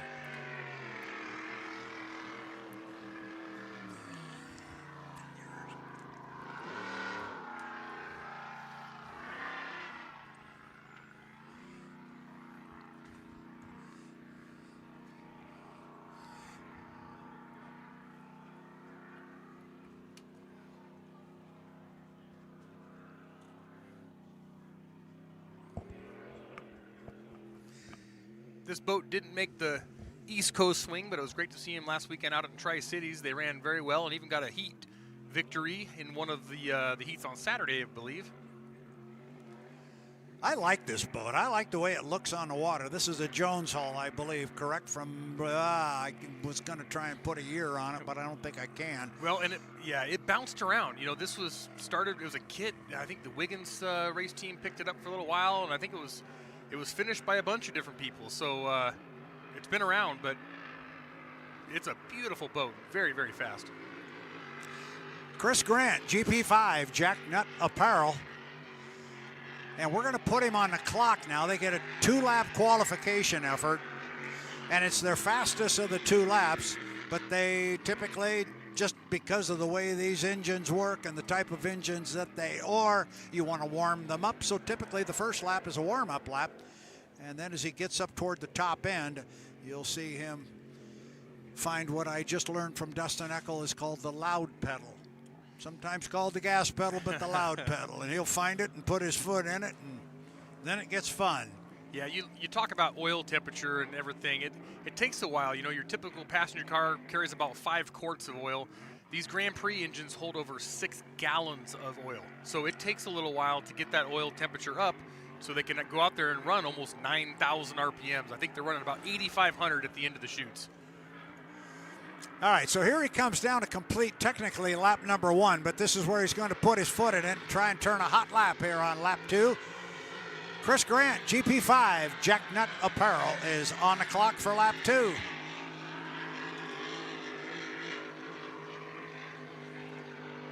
Nice steady boat ride, and Chris is starting to air it out just a little bit at the end of the chutes, but he carries some good boat speed into the corner. Looks like he pulls his foot just a little bit, but yeah, good boat ride so far.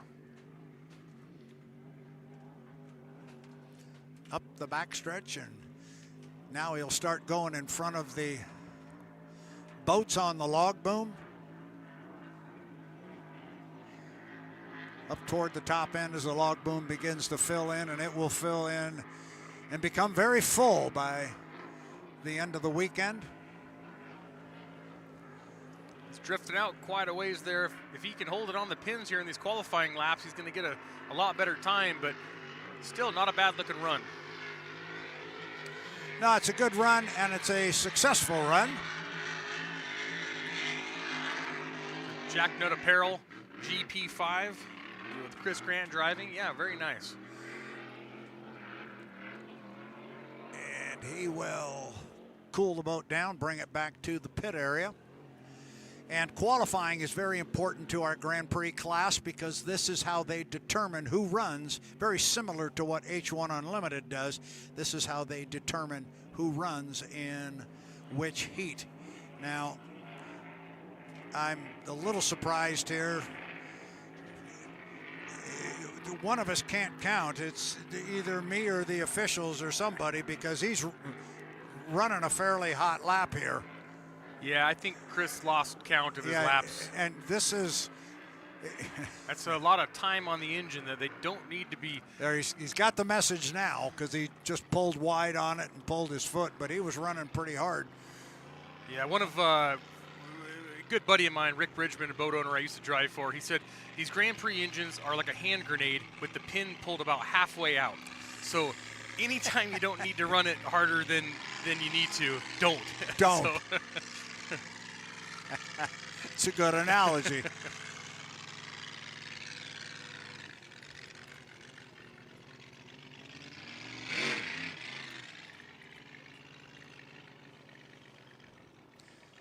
and we've got some really, really fast boats coming up. You know, the GP 135, we saw John Shaw do a test run earlier, and I was so impressed with how that thing looked. And you know, Brandon Kennedy out here with the GP 35, the H machine boat, it is so fast. And this morning they didn't show us everything they had. He was kind of getting, you know, used to the race course and making sure that everything was working right with the boat. And of course, you know, the JJR boats, there's so many fast GPs here. I'm excited to watch them all run.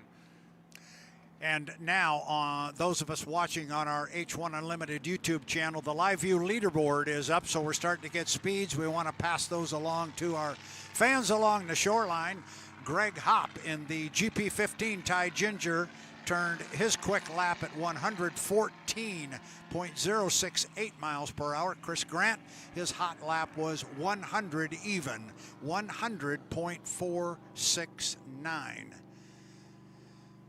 So, Mr. Eagle Eye, which one of the two Cool Cat Motorsports boats have we got on the water? I believe this is John Shaw in the Apollo screen printing, the GP 135. They're very, very similar. Tough to tell, and I'll have to handle these for us with your color issue. But John Shaw's is the darker of the two, and Brent Hall has the more of the teal turquoise on his boat. So they do look very similar, though.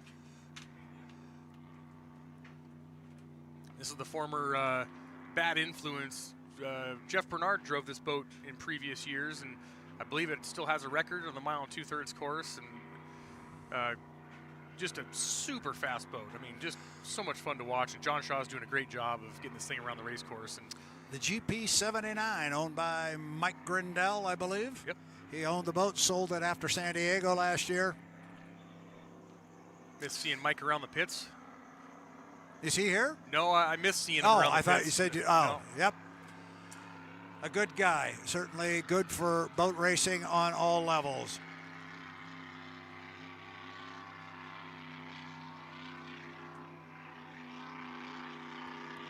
Yeah, John Shaw's going to make sure that engine's nice and warm and everything on his dash gauge cluster looks the way he wants it to run before he puts his foot to the floor, because this thing is a rocket ship when he gets it wound up. It is indeed. This is the GP 135, the atomic screen printing, expedited transport. Sponsors on board. The boat is quick, and he is on the clock right now, technically. This is the first of 2 qualification laps. They take the fastest one. The first one's used to warm everything up and make sure it's getting good and ready to go. Watch it, listen to it. You'll know when he puts his foot down and says, let's get this party started. And that's going to happen any moment here. John Shaw, top end of the race course. And now you start to see the rooster tail kick up. You can certainly hear it kick up. Dustin Eccles, here he comes. Here he comes. He found the loud pedal. There it is. It was right under his right foot. Listen to that thing. Oh, pretty heavy on the nose there. So that's not the boat ride that John Shaw was looking for. You see, we talk about reacting off the water, and he's heavy on the wing pedal or maybe a propeller issue, but you see it hitting the sponsons first, and then it reacts off of that, and then the propeller can't hook up, but it's hooked up right now. Boy, it is. He's rolling. John Shaw, GP 135, atomic screen printing, expedited transport.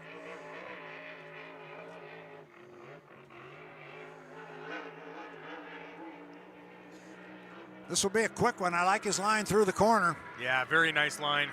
John Shaw's been racing a long time. He knows the fast way to get around the race course.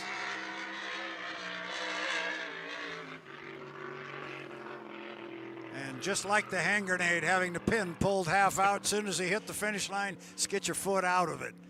That's it. Yeah, now let everything cool down. And these Grand Prix, just like the unlimited hydroplanes, all of the cooling for the engine, gearboxes, whatever they're running, comes off the rudder pickup.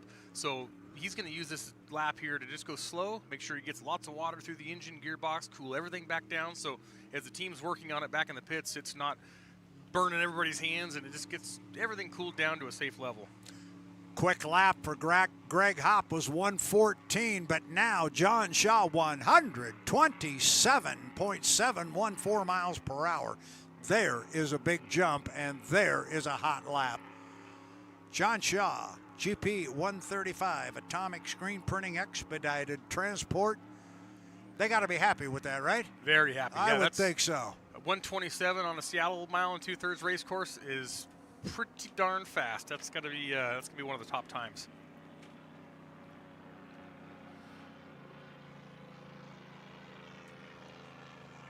Fans along the shoreline up above Stanceres Memorial Park and near the start-finish line get a really good look at the GP 135 as John Shaw brings it past the stands.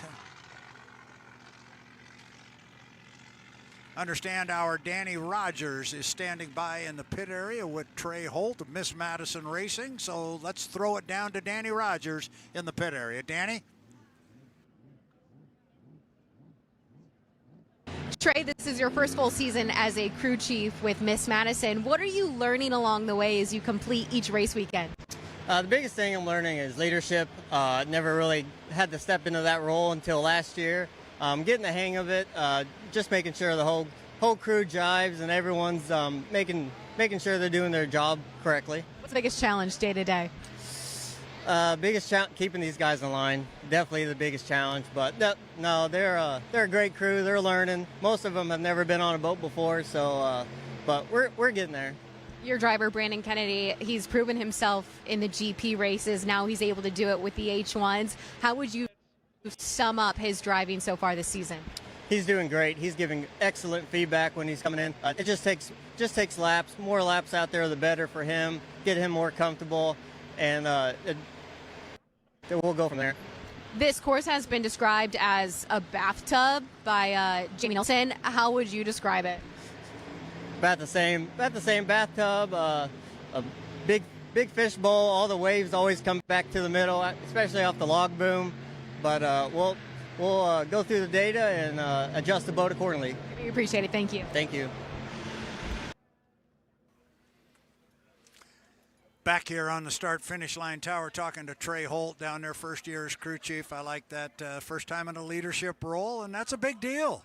Yeah, and he's one of the youngest crew chiefs, out here, and he's doing a great job. And like he said, the hardest thing is just keeping all these guys in line. But, it just shows his leadership capabilities when he has the whole team, obviously most of them way older, and they have so much respect for him, and they listen to him. He's got the knowledge. He's been there. He's worked with some of the best crew chiefs around. He's worked with Mike Hansen, and he was on the Madison teams of the past, and he's doing such a great job of getting this boat consistent. I mean, you look at how consistent they've been this year.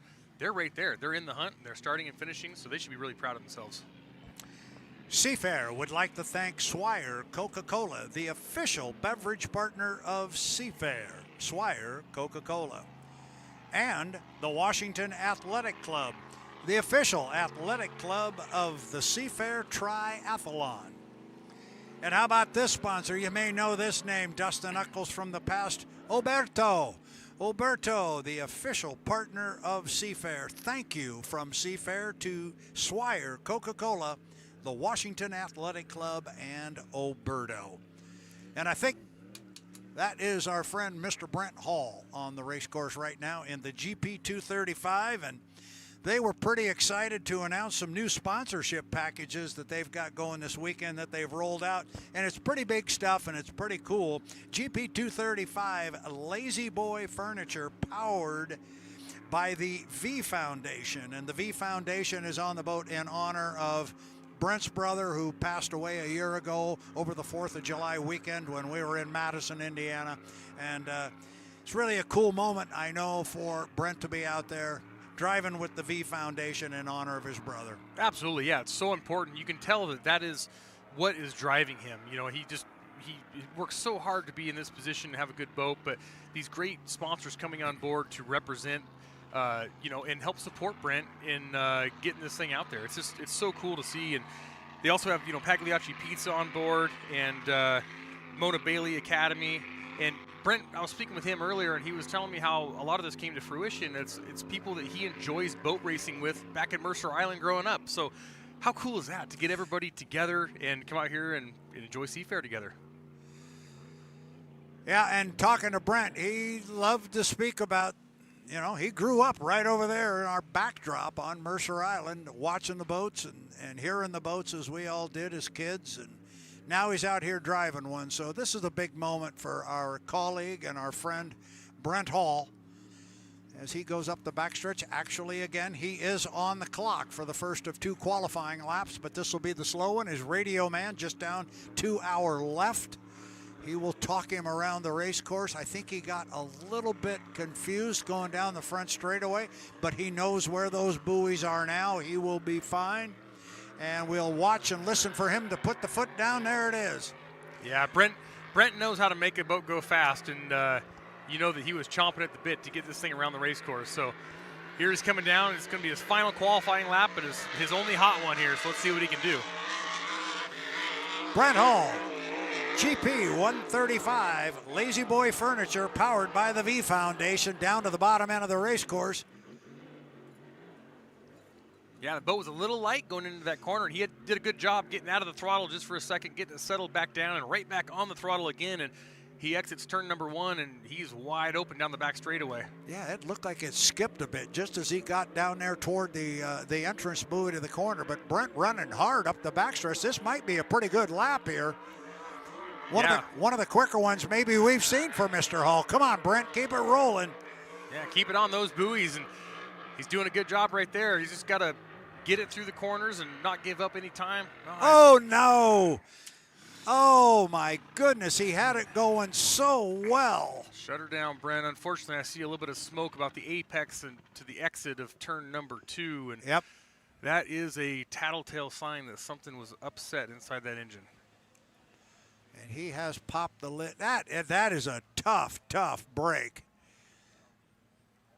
Yeah, unfortunately, I always, I try to be the optimist, and hopefully it's something silly. But when you hear it start to sound the way it did, basically it's not firing all 8 cylinders anymore. Then you see that haze leading up to that. He dropped a cylinder, and that's usually not a quick fix.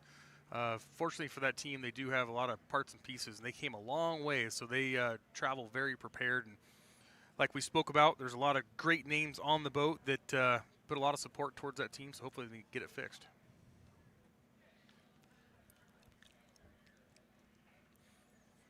We're just waiting to see. Looks like the rescue guys are going to go over and just take a quick peek at Brent and make sure everything's good.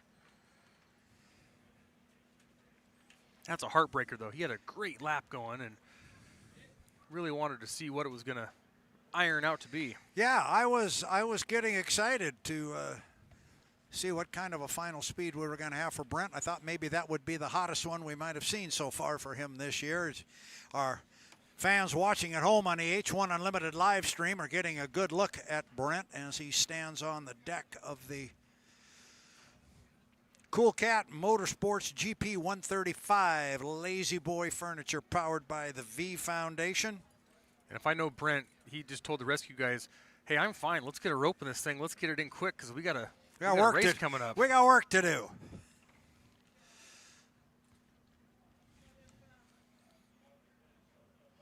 And unfortunately, I think that hand grenade, the pin fell out of it. Yep. So that's not good. So we've got 7 Grand Prix boats in the pit area. 4 of them have made an appearance on the water. We haven't yet seen a speed for Brent Hall. Remember, that was his second lap where he lost power at the top end, so he would get credit for his first lap. It won't be very quick, but we will get that speed and post it as soon as we can. Right now, sitting atop the qualifying ladder, John Shaw in the GP 135. The Atomic Screen Printing Expedited Transport boat. Top speed of 127.714 miles per hour. Greg Hopp in the Tide Ginger at 114.068. And then Chris Grant rounds out the speeds we have on the screen so far. Chris at 100.469. And that 127.714 is really, really impressive. These Grand Prix are running a mile and 2/3 course, and you know, we spoke about this last weekend, but an unlimited qualifying speed on the 2-mile course is 130. So they're right there on a short course. They're right there. That's right. Something to be proud of.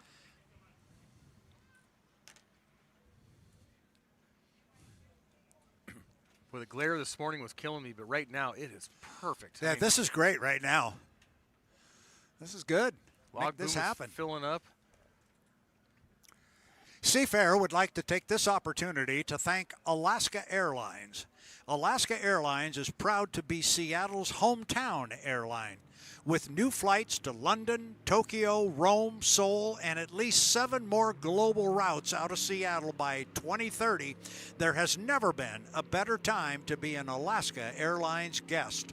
We are thrilled to bring our caring service from more than 100 nonstop Seattle routes to this year's parade route. On behalf of all 30,000 of us at Alaska Airlines, let's have a safe and fun Seafair weekend, and we hope to see you on board soon. Alaska Airlines Seafair says thank you. You know I like this boat. You know I like the Freak. Anytime we can have a boat called the Freak and it's got kind of some extreme contour and lines to it, I like this one. It's a quick one. Kevin Eckert knows where the loud pedal is, and he'll make it go. He will. Yeah, I was really, really impressed last weekend. You know, they had a little bit of bad luck, fall into their lap, but the boat itself ran really, really well. It looked fast. We talk about these guys getting comfortable in the boat. Kevin's comfortable. He's been comfortable. They just want to get all the parts to play together so he can go out there and make a good run. So he's going to focus on making a good start this weekend, getting out clean. And that's a fast boat, so if he gets out front, I don't know they can catch him. Yeah, that's it. I like to say that about some of these boats. If you can get the jump on the field, certain boats, and be inside of them and get them on put a fender on them, as Dave Vilwalk used to say, you can be a handful to get around, and this would be one of those boats. Yeah, we know how fast that GP35 is with Brandon Kennedy driving, and when the 10 hooked up with him in one of the heat races early, I thought, wow, he is not leaving him. They're right there the same speed, so that's pretty good. So we do have a qualifying speed now on the board for the GP235 and our friend Brent Hall. It is 84 miles per hour. Again, that was his warm-up lap, but it will count. So he is a qualified participant for our Grand Prix racing. So 4 of our 7 boats have taken to the water. 4 have qualified. Number 5, Kevin Eckert, and the GP10, the Freak. I don't know if you saw that, Brad, when he was going into turn number 1, but it looked like he was going for the wrong buoy. He had to make a correction and steer pretty hard to the right. So these drivers are talking about the course being out of alignment. I wonder what adjustments they're going to be able to make here before qualifying to, at least unlimited qualifying, to get this course in line. And honestly, that's the same thing I saw with Brent Hall when he went down. I think he had the same issue. So I think the alignment problem is right here as it enters into turn number 1. All right, Kevin Eckert found the loud pedal. As Dustin likes to say, comes off the top end of the race course, and he's got a full head of steam. GP10, Kevin Eckert and the Freak.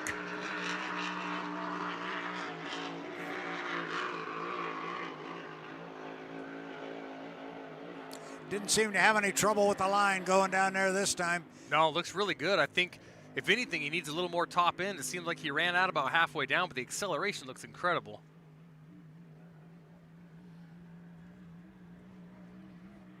Yeah, beautiful looking boat ride right now. That thing sounds like music to my ears. Come on, Kev, keep it going. Top end. See that big wall of water come off the skid fin on the trailing edge of that inside left sponson. Kevin Eckert. GP10, the Freak.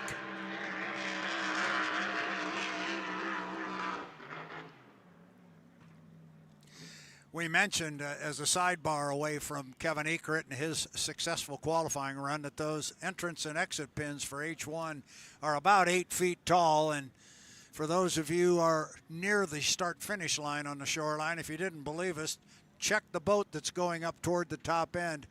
You get a pretty good idea there, and now watching on the H1 Unlimited live stream, you get an idea just how tall those buoys are. They're huge. Absolutely, yeah. I'm curious to talk to Dylan later and find out exactly what happened, because that's one of those things where you can't say, I didn't see it.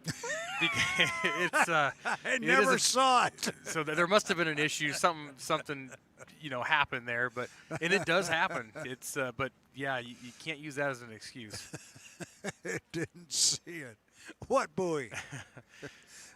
One of my favorite things in the outboards, when you hit a buoy, a lot of times it'll stick to the front of the boat, and you bring it back in with you because it breaks away from the buoy, and they'll say, well, who hit the buoy? And it's the guy down there with it still stuck to the front of his boat. That's the guy who hit it. Yeah, I'd start the conversation with him. So this should be Awesome Austin in the GP17, the Miss Runne. And it is. He is away. Let's take a look at Egret. How about 121.237? Nice job. Nice run for Kevin in the GP10. So John Shaw still sits atop the ladder at 127.7. Kevin Egret at 121. Then it's down to Greg Hopp in the Thai Ginger at 114. This boat's got a chance. He could top these guys. I think this is going to be right there with John Shaw. I spoke with Austin quite a bit this morning, and I said, what happened? Like, where did all the speed come from in this boat? He said, it's been there, but we haven't been able to utilize it because we talk about data. They were having a problem getting engine position sensors to read correctly. So everything was right with it, but basically the computer wasn't picking up the data that they needed. And so they finally found a way to get that out of the computer, and now you can see the results. This thing is so fast. So we're going to put him on the clock right now, but I kind of want to watch his line through this lower corner. Goes past the next buoy, and he's got to pick up that entrance pin. And I'm not sure he didn't have to make the same correction, maybe not as much. If we'd have seen it from the drone, we would have known. Yeah, it must be something just a little out of alignment there, and I'm sure the course guys will get it all dialed in. But, yeah, he's getting excited early. He's still got a half lap before he's on his fast lap, and he's in it.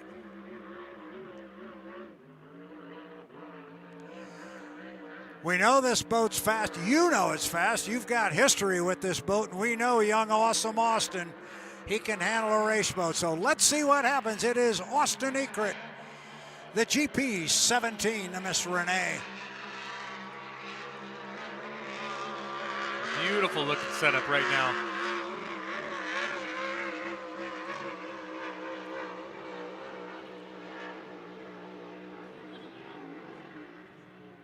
Keep her going. Just keep her going. The GP17 utilizes a gearbox in this, Brad, so they can run different gearing, different propellers. They have a lot of adjustability with it, and it's showing you. Look at that top end. Yeah, I always look at the background and going by those boats in the log boom at a pretty quick rate. Austin Egret. He's tight to the buoy roll, really like the line through the corner. This could be hot. This is going to be a good one. Austin Egret, GP17, Miss Runne.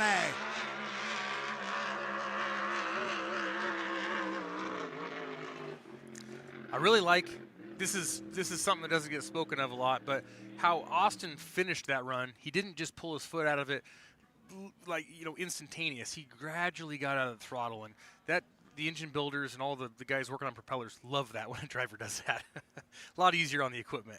Okay.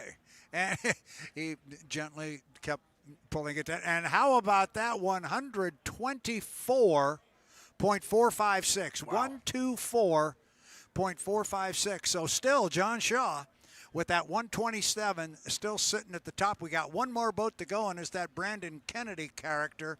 And we know that thing's a rocket. Austin Egret pulled his foot gently and slowly, as Dustin was just explaining, and the boat continued to go slower and then eventually died. He is just off the end of Stan Sayers Memorial Park. So with about 20 minutes to go to the top of the hour, when we have a hard stop for the air show, We've only got one more GP boat to go. There it is. Those of you watching on the H1 live stream are looking right at that particular boat as the lid goes down on Brandon Kennedy. And while we await him to come out, and he will be out momentarily, I'll take this opportunity to say Seafair would like to say thank you to NetTech. NetTech. Most organizations struggle to find effective IT solutions. NetTech has created an IT subscription program that includes the hardware, software, security, and support so your employees can focus on their work and their owners can sleep at night. NetTech, thank you from Seafair for your support. You know, something that I'm just speculating, but with Austin Ekrit and how he got off the throttle and started to turn right, the fuel pickups in these boats are all on the right-hand side on the rear of the tank. And a lot of times when you're qualifying, you put just enough fuel in because you want to be right on weight. So getting off the throttle and turning right at the same time, it might just be a fuel pickup problem. He may effectively be out of fuel. Well, Brandon Kennedy is on the water in the GP35. This boat, if you follow Grand Prix racing and HRL racing and back east, this one's a rocket. Brandon's a driver who can handle it, and this is a tough combination to beat. However, we've got some speed here this weekend, and this will be a good indicator of how he lines up, how he, Brandon Kennedy, matches up against John Shaw. Yeah, this thing is, I mean, one of the most perfect Grand Prix boats I could ever imagine. And John Shaw, you know, has one of the other ones. So seeing these guys, I mean, all the boats here are just incredible. But yeah, I really want to see what Brandon can do here. So technically, he is on the clock. This is a bigger race course than they run back east in the HRL league, and I mean, this is as big of race course as you can possibly run with a Grand Prix hydroplane. This is 1 2/3 miles, and the standard race course is a 1 mile. So I mean, this is a big change for the teams from the East Coast to come out here to run with us. This team's very good at adjusting and adapting, though, and you see him start to get it wound up here. Look at that thing go. Here he goes, Brandon Kennedy, GP35.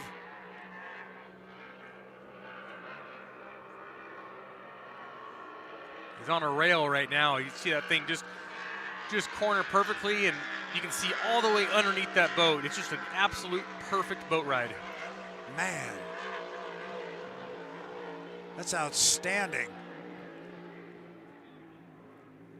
Perfect line through the corner. You heard him hit the rev limiter right before he turned left. That's exactly what you want. They've got their gearing figured out. They got the propeller figured out, and Brandon has it figured out right now.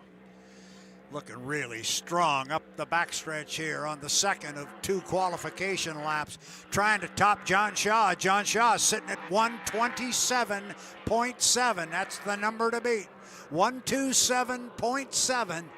The number to try and knock down. And here comes Brandon Kennedy's swing at it. I think it's going to be there. It's going to be close at least. Man, what a run. Yeah, I'm thinking that one might get up the 130 mark. That was good. So smooth. It was boat ride to me. It looked great. Every time I try to speculate on time, though, I'm wrong. So I'm just going to shut up. 133.929. I think he got to 130. Wow, what a run. 133.929 miles per hour. That was something special. I don't remember a faster GP run here in Seattle. I think, as far as I can remember, and I'm sure I'll be corrected by a million people here in a second, but that's as fast as I can remember. That is incredible. I spoke just for a minute with George Kennedy. Helps put the boat together this morning. I said, how are you feeling? He says, I don't know about these 1 2/3 miles. That's an awful big course. I said, well, I think you guys will figure it out. And he said, we'll see. So I'm going to have to give him a hard time later and say, well, it looks like you guys got it figured out. He was a little sheepish, and I think they should be pretty proud of themselves right now. Wow. So give it up for Brandon Kennedy as he comes back after qualifying here, and he's got to be happy with it. He'll be on an inside lane when they start racing. GP35. Man, that was impressive. So our GP qualifying ladder Brandon Kennedy sits on top of it at 133.9 miles per hour. Then it is John Shaw, 127.7. Then it is Austin Eckert, 124.4. Kevin Eckert, 121.2. Greg Hopp at 114. Chris Grant at 100.4. And rounding out our qualifiers, Brent Hall at 84 miles per hour, but I got to put a little asterisk by that one. He popped something in the motor and went dead in the water coming off the top end of the race course just as he was getting ready to come down and pick up a checkered flag, and he had a good lap going. We're hoping that the damage is not too severe in Brent Hall's GP 235 Lazy Boy Furniture powered by the V Foundation. So there. 7 boats ran, 7 boats qualified. We've got our field set for Grand Prix. What do you think? Well, over half of them are over that 120-mile-an-hour mark, so I think that's pretty darn competitive. And, you know, we know those other boats that are just below that mark are just as capable of turning some great times, and they're going to make a few adjustments. So it's shaping up to be a very, very good weekend for Grand Prix and the Unlimiteds. Don't ever count out the hopper. If the name is Hop, don't count them out. You never know where they will be and where they will finish. So, with that having been said, our activity on the water here is coming to an end. It has come to an end. I didn't hear anything about. I think we're going to have some GPA heats coming up at 12:10. So, yes, they're going to have to turn them around pretty quick because we're 11:45 right now. So they're going to have some fast turnarounds coming.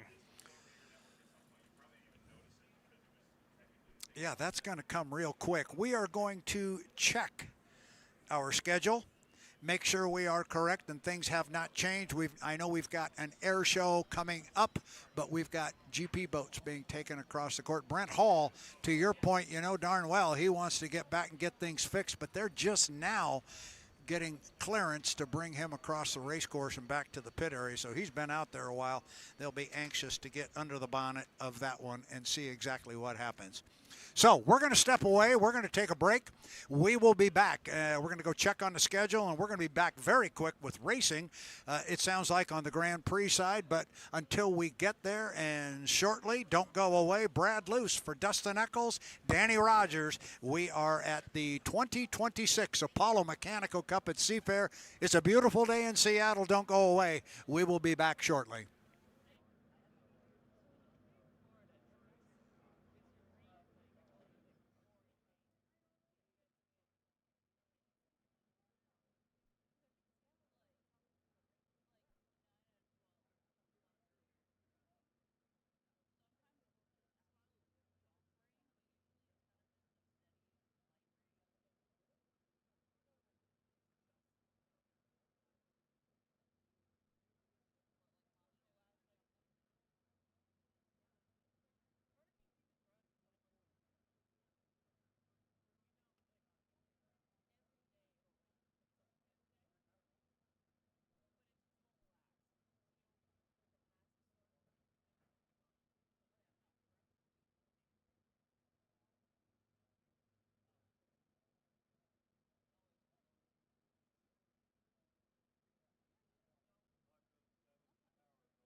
Back on the start-finish line barge here in Seattle, Washington, overlooking Lake Washington. Brad Luce along with Dustin Eccles.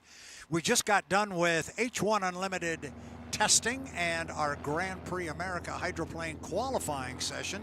Been a busy morning, Dustin, and it's not slowing down yet. Now we got our vintage boats coming out. Absolutely, yeah. It's been action-packed so far, and it looks like, hard to tell, but it looks like, is that the Notre Dame on the back straightaway? You've got the Notre Dame on the back straightaway. I didn't see the other boat that came out. It's going dead straight away from us. And are our other two boats in the water? I believe that is the Wahoo going away from us. I think it is too, yet we've got two other boats that are so the in the pit area. The Bardol is still on the trailer, but I think what this is they're doing some rides this morning. Oh, excuse me. You are correct. That is exactly what it is. Good call.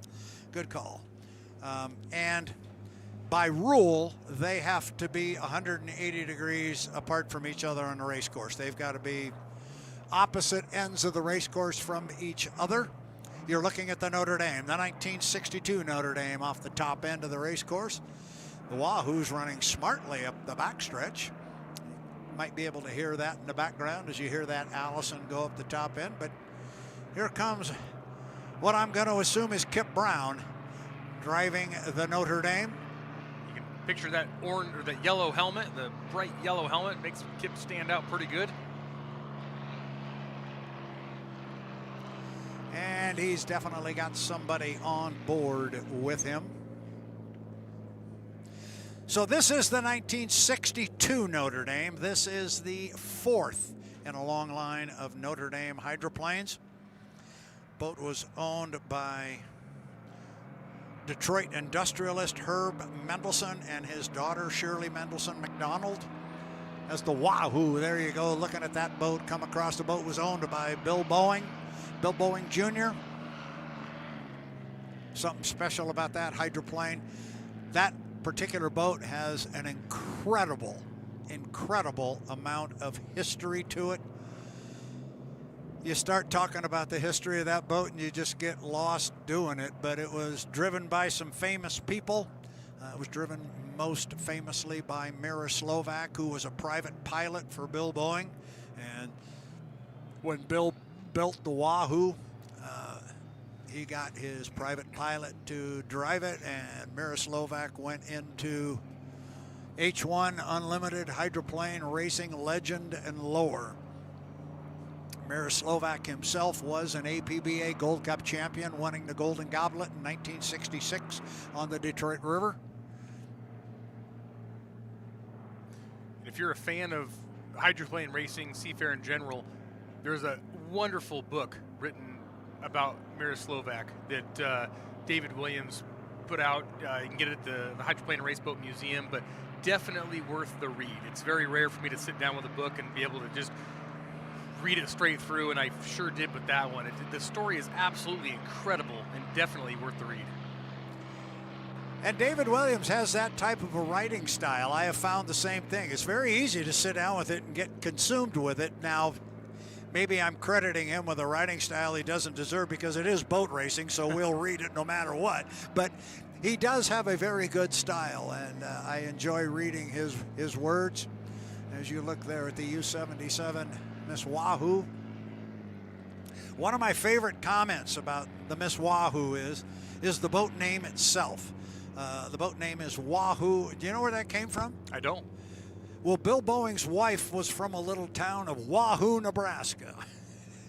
And sure enough, a couple of years ago, coming back from Madison, my wife and I are running down the road. Here's a sign, Wahoo, 100 miles. I funny. Couldn't get my wife to go to Wahoo, Nebraska. I didn't know that. That's Wahoo, Nebraska. Yeah, that's it. And he had he had a couple ponies too that he would run down at the old Longacres, and there was a pony down there named Wahoo Wahoo, and that was his.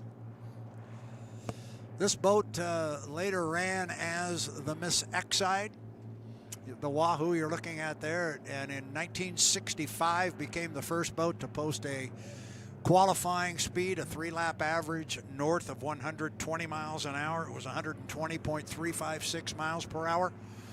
Turned a fast lap that day of 120.536 miles per hour. Do not ask me why I know those numbers, but for some reason, those numbers stick in my head. Bill Brow, the world's fastest milkman, was driving the boat.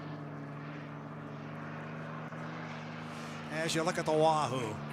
Kip Brown's got the Notre Dame up and running pretty good right now. That's a nice clip down the front straightaway. Such a good-looking boat, and anybody that is of a vintage that remembers that trademark green shamrock on the tail. It was Herb Mendelson that campaigned the Notre Dames. He served on the University of Notre Dame's Board of Commerce, and he asked and received permission to use the university's name and insignia on the racing boats, and that's how it came about. It wasn't that there was a sponsorship package or anything there. He just was on the Board of Commerce for Notre Dame University and asked if he could do it, and that's the result. I was always told stories about the Notre Dame growing up, and then when I watched the movie Rudy for the first time, I said, and there's a school called Notre Dame too? Did they name that after the boat? Yeah, just shows you how my childhood was growing up and how important hydroplane racing was. That's great. Yeah, they named the school after the boat. I like that.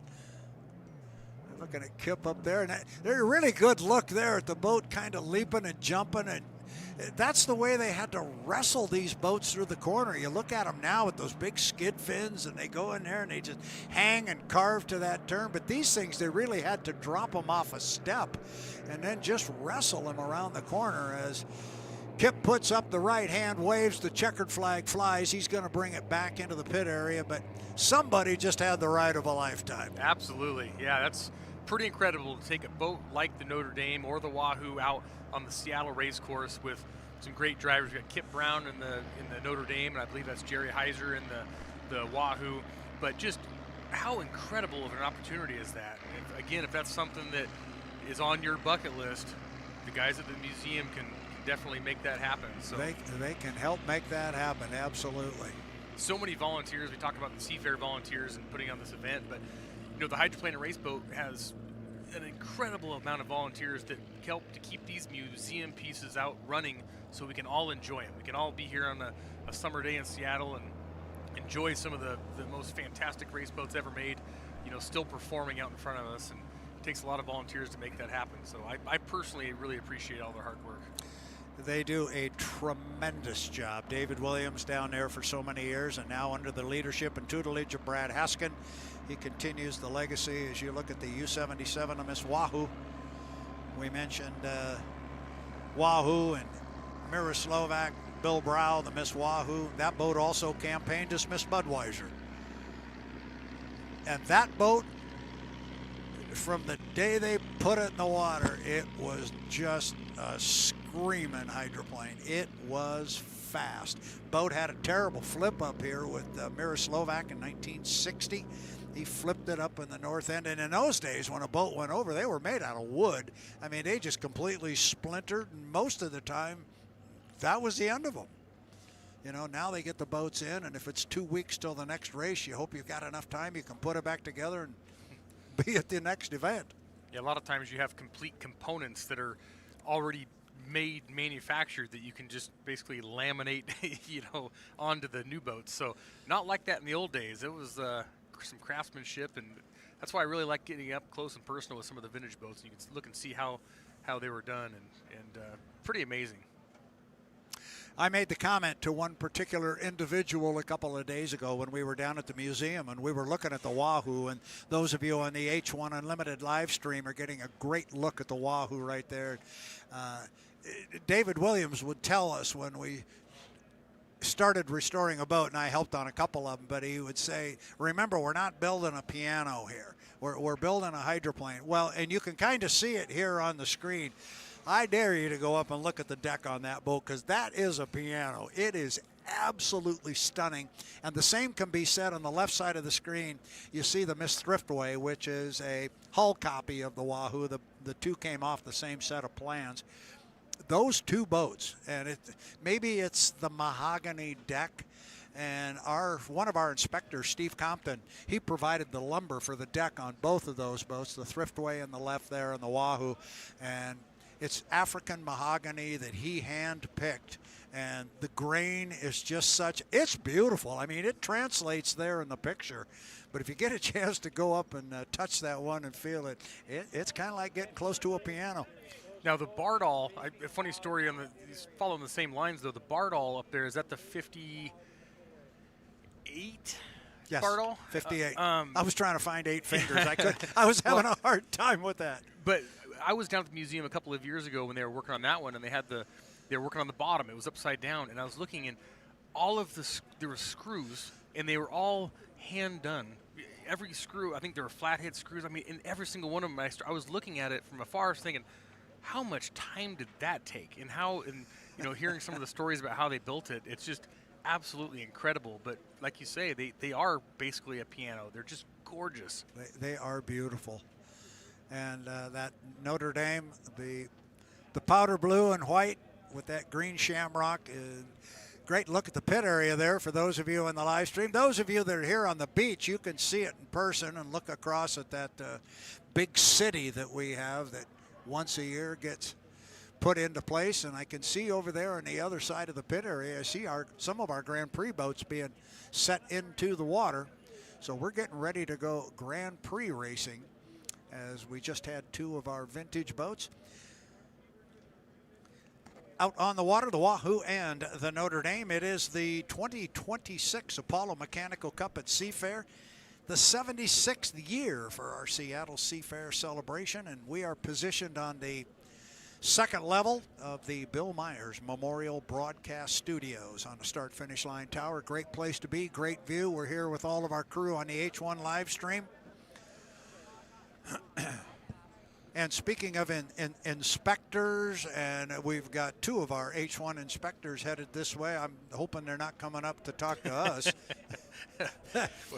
Well, whatever I said wrong, I'm just going to point at Brad and said I was following his lead. There you go. Well, I was just mentioning that Steve Compton at Compton Lumber, he was the one who handpicked that African mahogany. That's him that's coming up. I thought I saw the GP15 Thai Ginger headed toward the water, and they're great job with our drone. They've gone all the way around the good old Quill Shaft Lagoon here, and you can see that particular boat is in the water, so our Grand Prix America hydroplanes are headed toward the creek, and that's what's next up on our schedule. My hat is really off to those Grand Prix teams, and the schedule here is very tough for everyone looking at home saying, well, we need more boats in the water, we need more of this.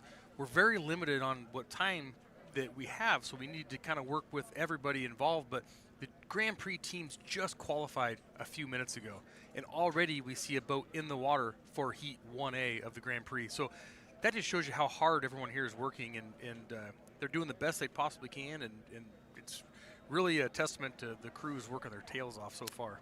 Really is, and there is very little margin for error, because when the air show starts, it starts.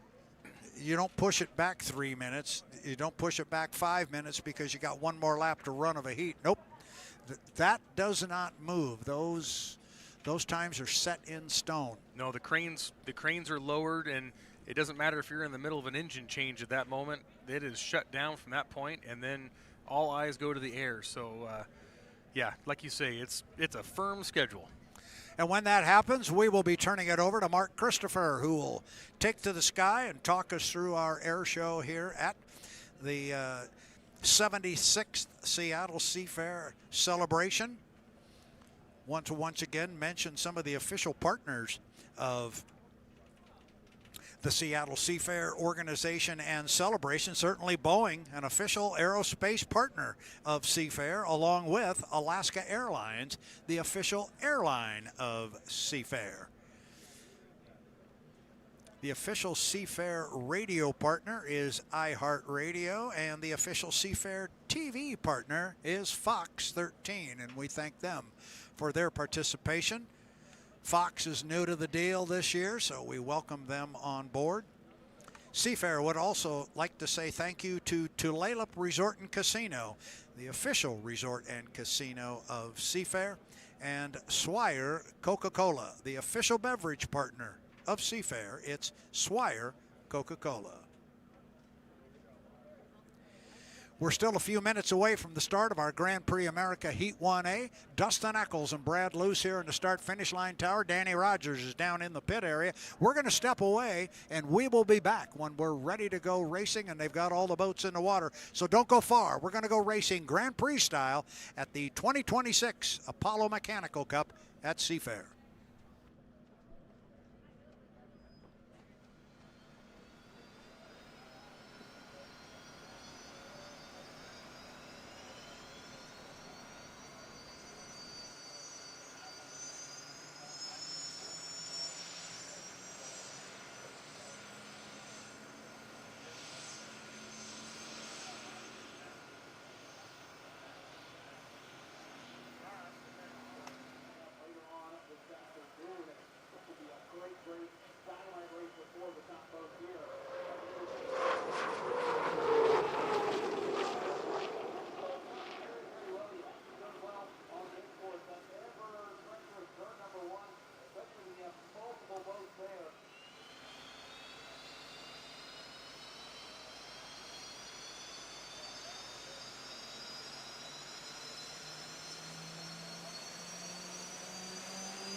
Hello, race fans. Brad Luce again, back on the Bill Myers Memorial Broadcast Studios on the start-finish line tower at the Seattle Seafair overlooking Lake Washington.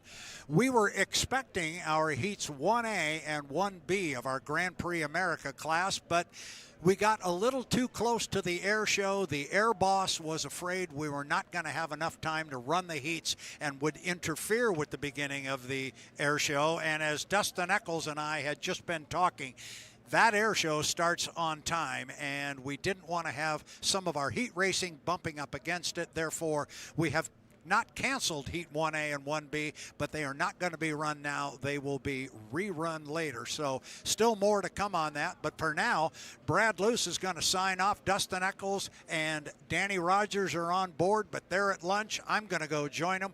We will step away and be back after the air show about 2:15, maybe 2:20. But for now, that's the story from the Bill Myers Memorial Broadcast Studio on the start-finish line tower at Seafair. Brad Luce. Enjoy the air show. If you're here along the shoreline, we'll turn it over to Mark Christopher with the call from the sky. Mark, take it away. I'm Dylan Runne, and you're watching H1 Unlimited on YouTube. H1 Unlimited Hydroplanes. The world's fastest race boats. 10, 9, 8, 7, 6, 5, 4, 3, 2, 1.